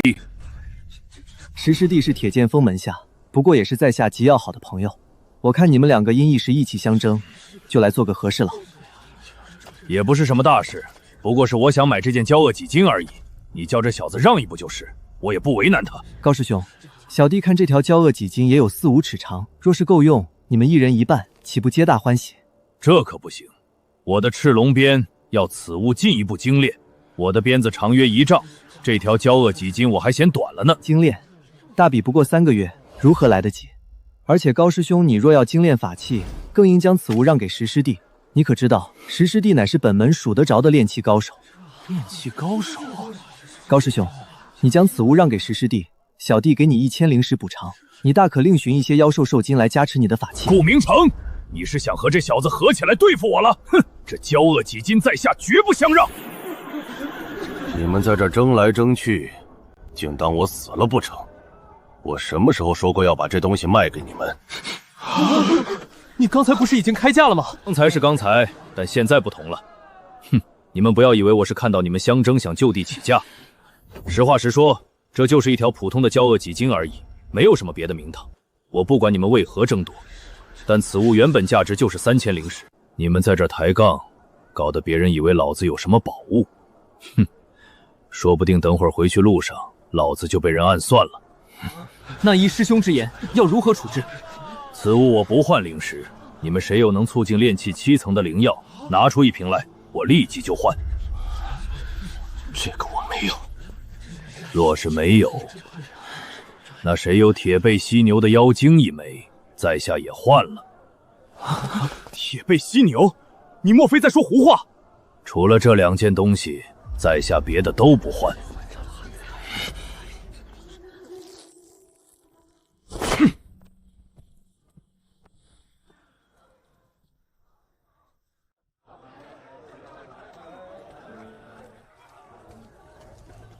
顾师兄，这铁背犀牛是什么妖兽？铁背犀牛倒不是什么厉害妖兽，其妖精也是炼制丹药的常用材料。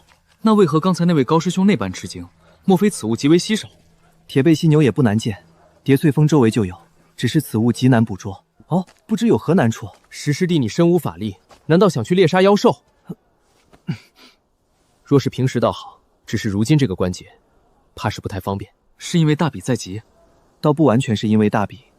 是因为铁背犀牛的出没的地名叫乌龙谷，因为里面的瘴气会腐蚀我等修士的法力，而每年这个时节瘴气最浓，筑基修士都不愿去，何况我辈炼器弟子。是啊，如今宗门大比在即，人人都在拼命增强法力修为，谁会愿意去那种地方呢？我自己去不就行了？我本来就身无法力，是个凡人，又不怕什么瘴气腐蚀修为之浊。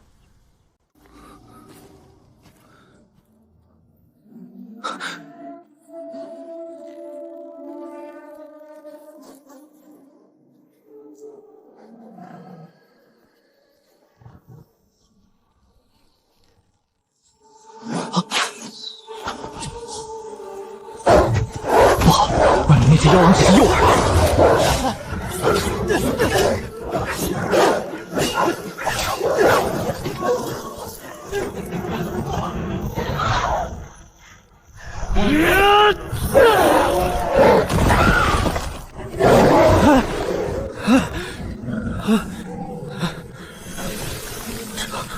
这难道就是无名炼体功大成的效用？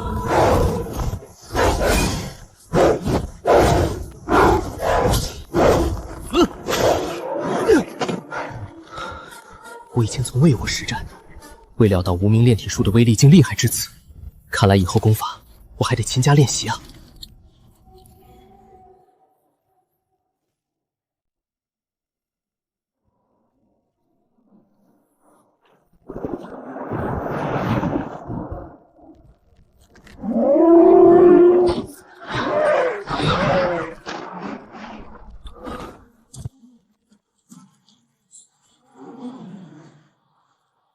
妖精在头颅之中，现在当场解剖取经显然来不及，干脆将整个兽头带走。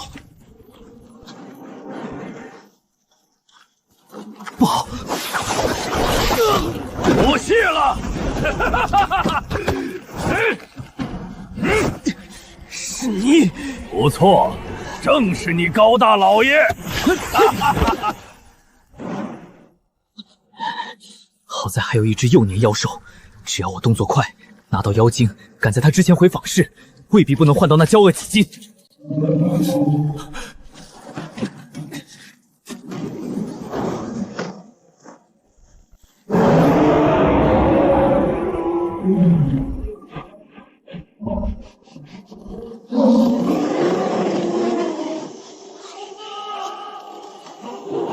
成年妖修嗅觉极为灵敏，高头把兽头藏在储物袋里都被他闻了出来。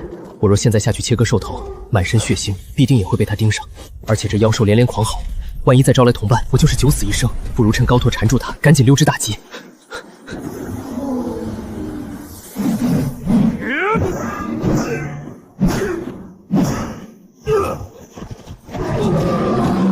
撤！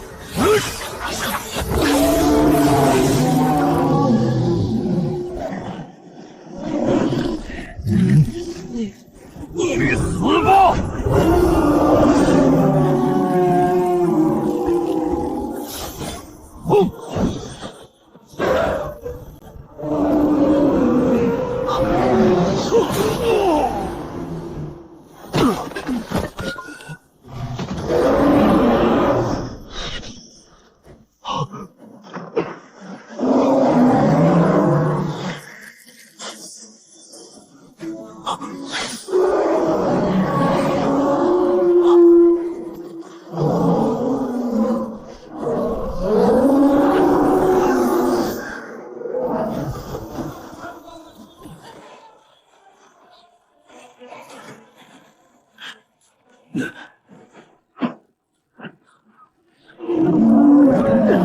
师弟，你到我这儿来！你就是王妹早上出京手中，散开！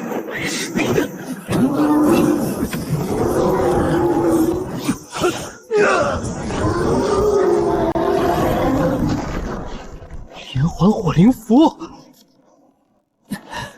高师兄，你这火弹术当真了得！那当然，这可是我师傅。最多4倍点，距离天亮还早得很。小胖还在睡觉，前出真人的救援根本等不到。高师兄，你这符咒还有多少？如此重宝，哪有多少？就方才这1张而已。今日死在这里了，能拼一个算一个吧。想不到苦修半生，今日死在这里。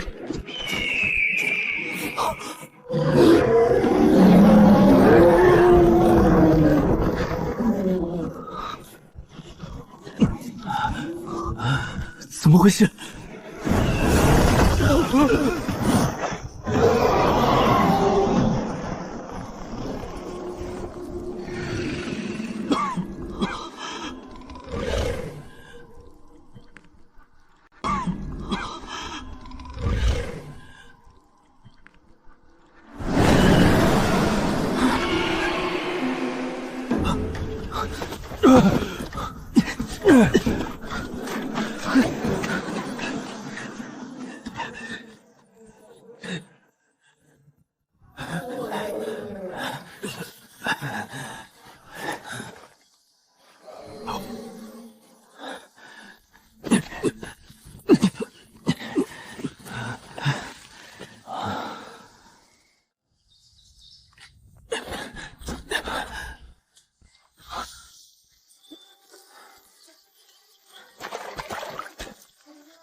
此物请石师弟收下。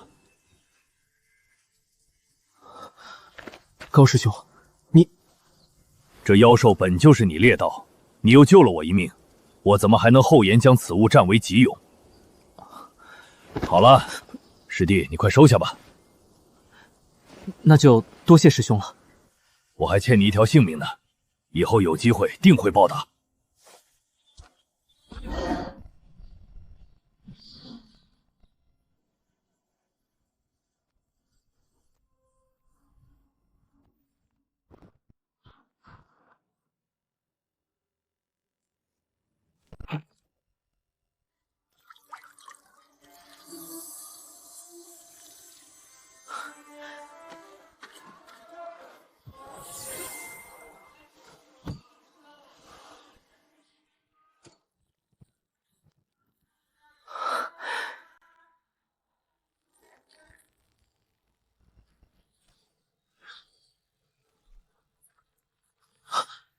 若是当日在乌龙谷有这等威力，那成年妖仙估计也能一剑洞穿腹部。最近有弟子上报，宗门附近发现有风翼黑雕出没，师弟可有耳闻？回禀师兄，确有此事。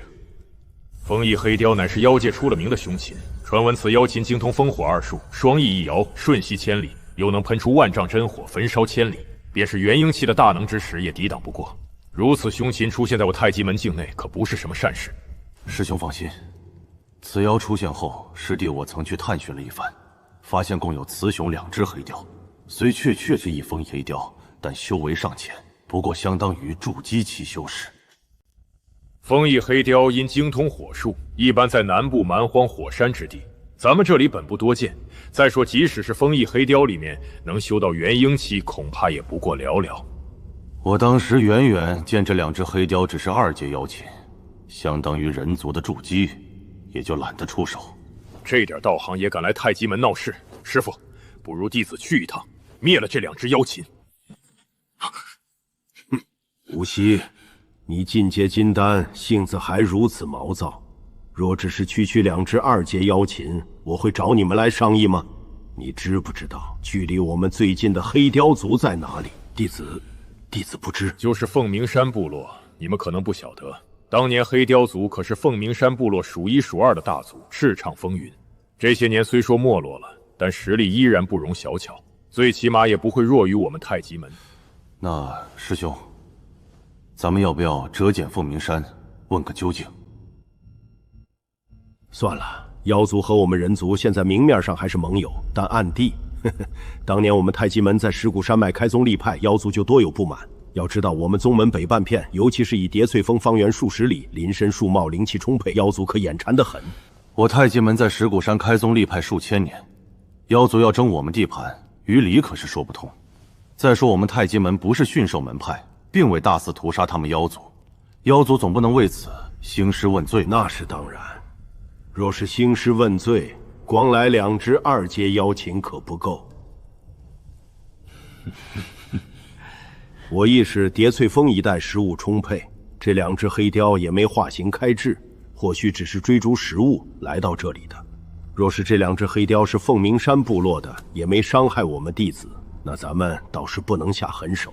这样吧，玄冥师弟，你安排2名弟子密切监视黑雕即可。若是过几天他们还不走，就出手赶走他们。目前宗门大比在即，其他人手还是集中精力操办这件大事。9月初10，6年1度的宗门大比正式拉开帷幕。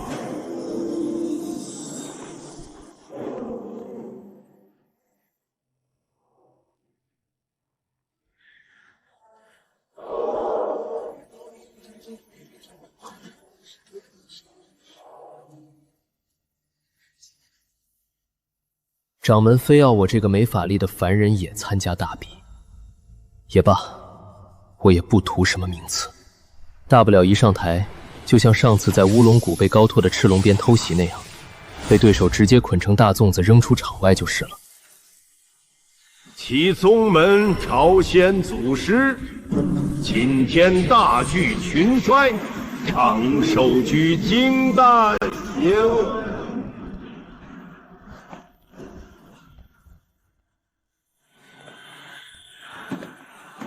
大比分轮进行，所有弟子随机抽签放队。第1轮淘汰一半，第2轮重新分签再淘汰一半，如此循环。为防抽签运气不公，除淘汰赛外，大比另设3次挑战机会。其一，第2轮结束后，被淘汰者可任意挑战胜者，以争夺进入试炼之地的资格。其二，第6轮结束后，被淘汰者可挑战前20胜胜者，争夺进入洗灵池修行的额外奖励。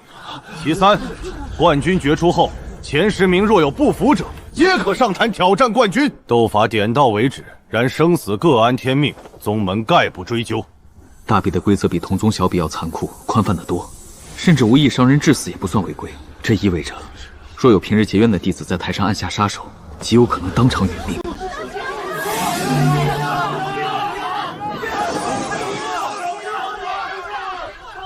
可有人主动认输？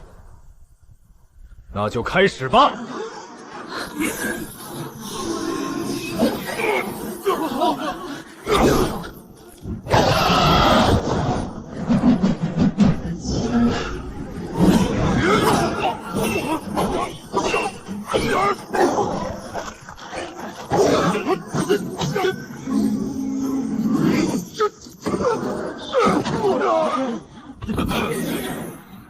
铁剑锋弟子常青胜，承让了。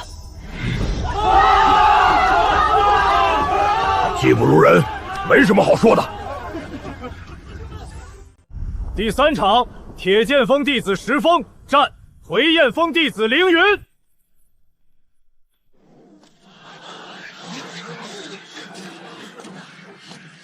师姐你好。按说我没有法力，不过是上场走走场面，有啥好看的？怎么围观的人里3层外3层的？难道是来看对面那个女子？凌云虽双有些姿色，但也不至于倾国倾城啊。你又没有法力，比什么比？认输下去吧。本来按照我的意思，确实是上场施个礼，然后直接认输下场。但昨天大师兄千叮咛万嘱咐，一定要我撑住时息，并且说若是办不到，就丢了师父的脸。我只能硬着头皮上了。真是给脸不要脸！居然是用冰弹！完了，不能再吸了！完了，不能再吸了！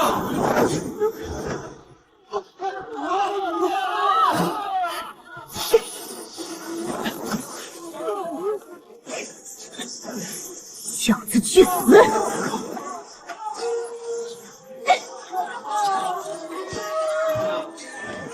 对方虽然气势汹汹，但这冰弹的飞行速度，在我这双常年与妖兽搏杀的双眼里，却连他一片衣角都碰不到。这个战斗都那么快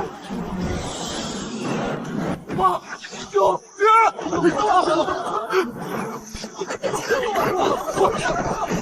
娘的！我还赌他3星就败呢，谁知这小子比泥鳅还滑溜。什么呀？你没看到这冰弹慢得跟蜗牛一样，就是80岁的老太婆也躲得开。去死！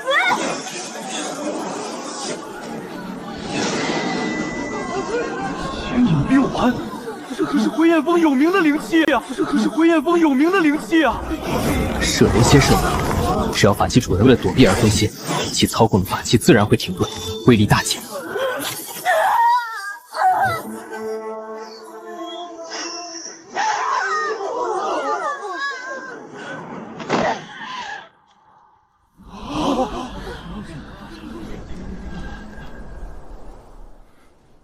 铁剑锋弟子石峰胜。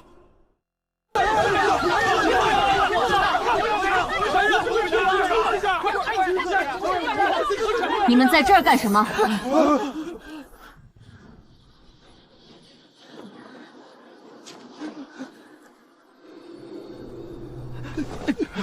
启禀师叔，弟子们听说凌云师妹受了伤，特来探视一下，不敢打扰师叔修行，这就告退。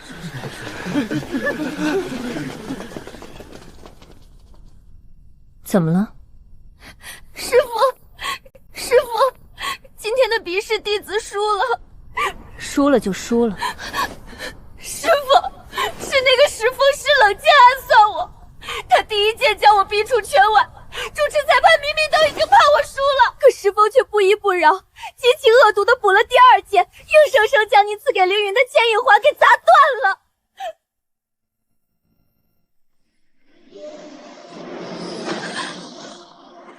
石峰，今日有3喜，一是你赢了比试，为师们争了脸面；二是为师一直没教过你什么，你居然不怨不弃，不仅体修有成，还练得一手好弓箭；三是石峰在炼器方面竟有如此天赋，还亲自打造了一把灵器。石峰，把你那弓箭给为师看看。很好，这把铁弓虽然只是3重进制，但材质佳，做工细，其威力足可当得上6重，乃至7重禁制的法器了。哎呀，居然这么好的法器！七师兄，你干脆把它送给我吧，反正师傅一直不肯赏赐好的法器给我。你这丫头自己不用功，反赖上为师了。哼，你若修为上去了，为师还会吝啬法器不成？呵呵。不过这把弓你就别打主意了，这弓对肉身力量要求很高，你根本拉不动。再说，你懂射箭吗？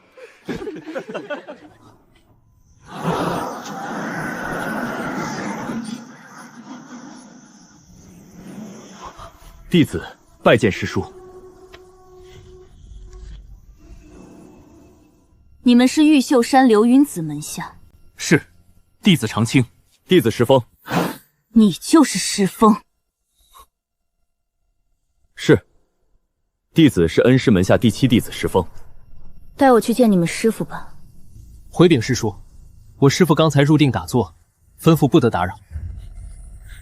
果然了得，怪不得敢欺负我弟子，竟然是连我也不放在眼里。师叔，弟子没有对你不敬啊。你还真是能言善辩。你打伤我弟子我不管，比试之中胜负原无所谓，但你获胜后居然敢毁坏我亲手赐给弟子的法器，这当如何说？师叔请息怒，这牵引环是我师弟失手弄坏的，绝非故意所为，师叔明鉴。这事你叫流云子来和我说吧。还未请教师叔姓名，该如何回禀我师父啊？哼，你就说回雁峰秦师妹多多拜上流云子师兄。原来师叔也姓秦？什么也不也的，你不是姓石吗？现在想抵赖？不是，是我娘亲也姓秦。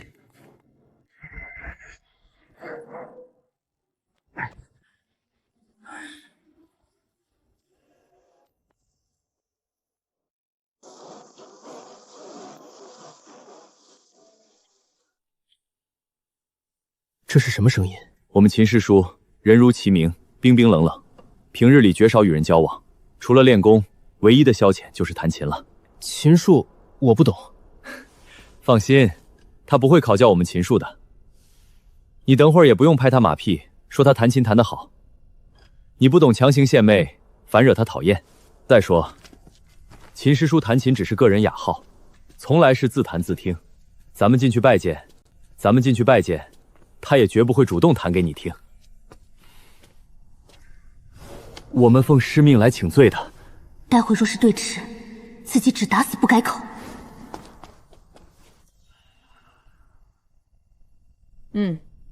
让他们进来吧。弟子2人奉家师之命，向师叔请罪。此事都因我师弟一时冒失，误坏了凌云师妹的法器。家师已经狠狠责罚了石师弟，并要我2人上山当面请师叔责罚。七师弟，还不向秦师叔灵水姐谢罪？秦师叔，凌云学姐，弟子不知礼数，冒犯2人，请师叔和师姐息怒。起来吧。多谢师叔。此宝已经修复如初，特奉还师叔。修好了。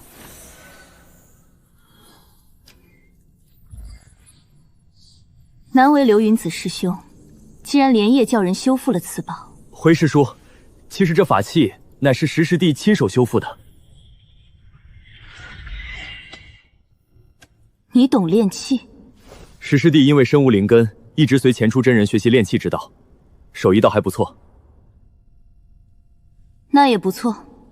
我这师弟没有灵根，与大道无缘，只是走了体修，略懂一点炼器。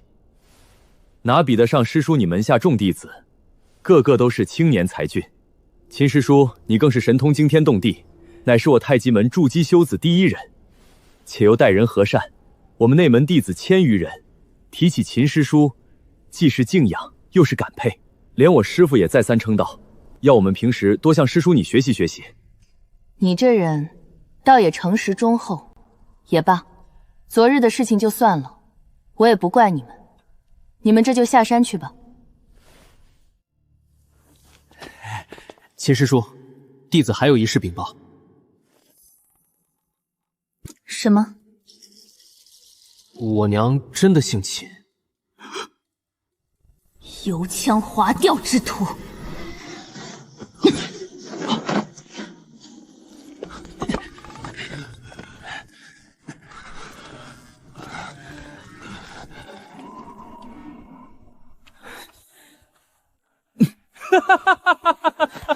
叔兄，你笑什么？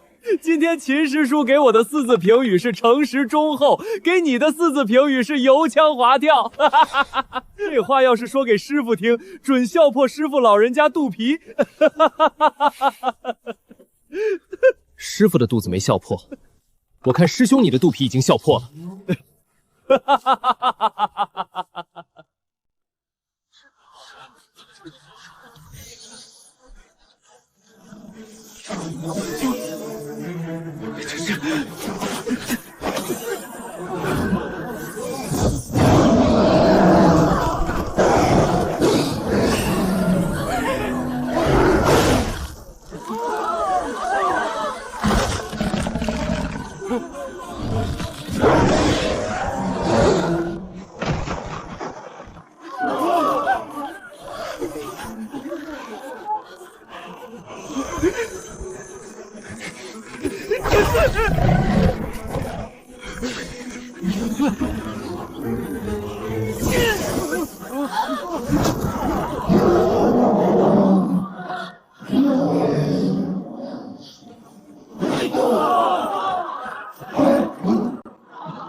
我认输。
这是铁教宫重练以来第一次鬼幕射穿对手防御。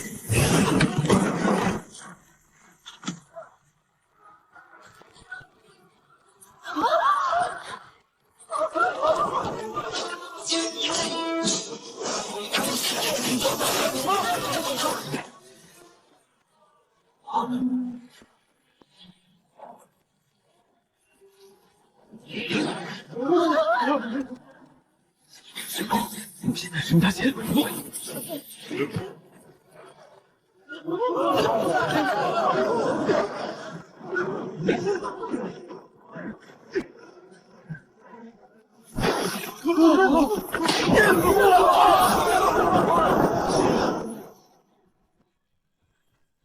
叶翠峰弟子柳随风胜。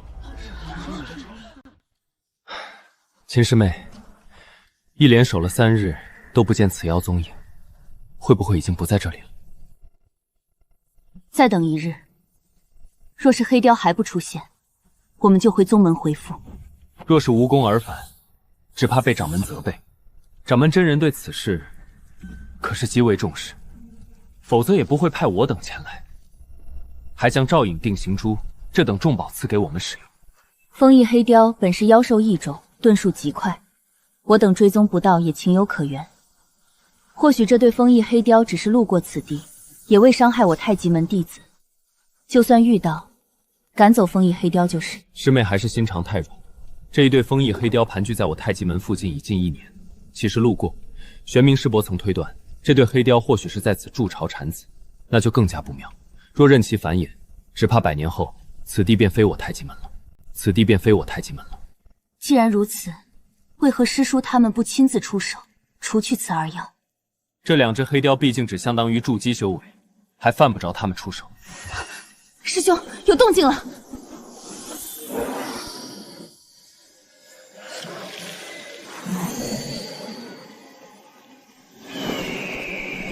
看样子他们是准备飞回他们的巢穴。魏师兄，你看怎么办？这巢穴我们曾探视过，并无什么古怪，也没有看到黑雕的幼崽。不如等等，这黑雕能夜视万物，晚上动手我们并不占便宜。不如等到天色将明，黑雕在天明前会休息1-2个时辰，正好动手。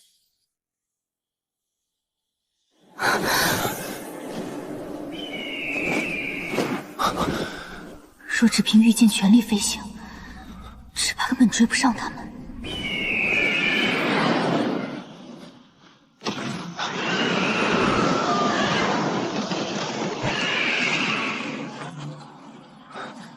情况不妙，静观其变。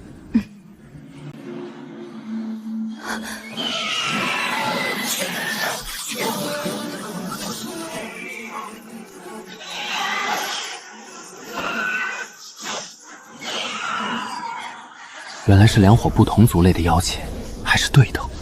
且等他们厮杀，我们坐收渔翁之利。这些彩雕论单个实力都不如这2只黑雕，只是数量占优罢了。若是黑雕要逃，他们阻拦不住。若是他们要逃，师妹你就拦住他们。他们久战之后，必定不是师妹你对手。毕竟这地盘，若是被这群彩雕占了，正好趁此机会一网打尽。好。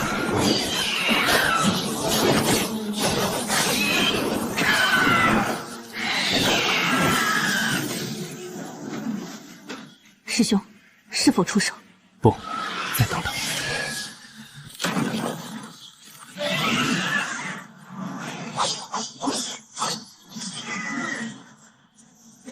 好计谋！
亲兵。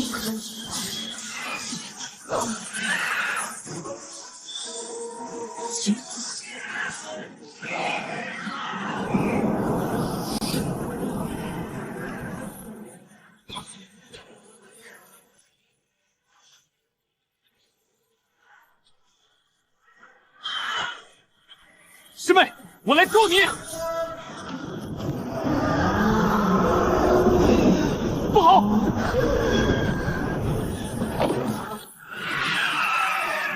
师妹，走！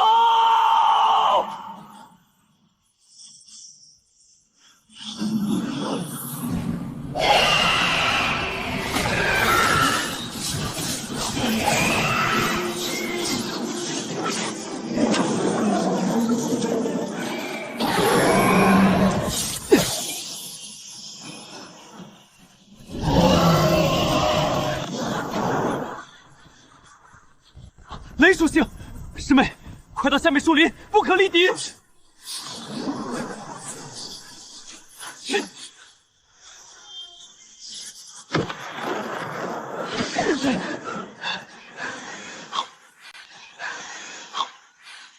急攻一轮，再分头走开。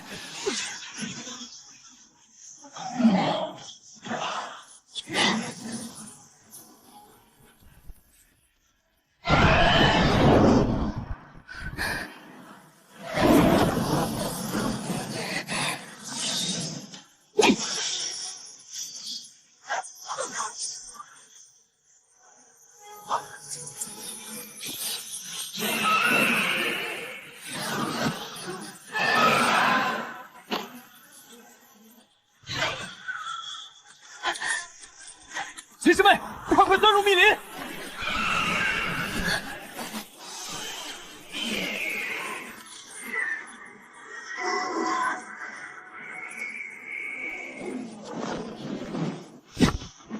是你？是，秦师叔，这是什么怪物？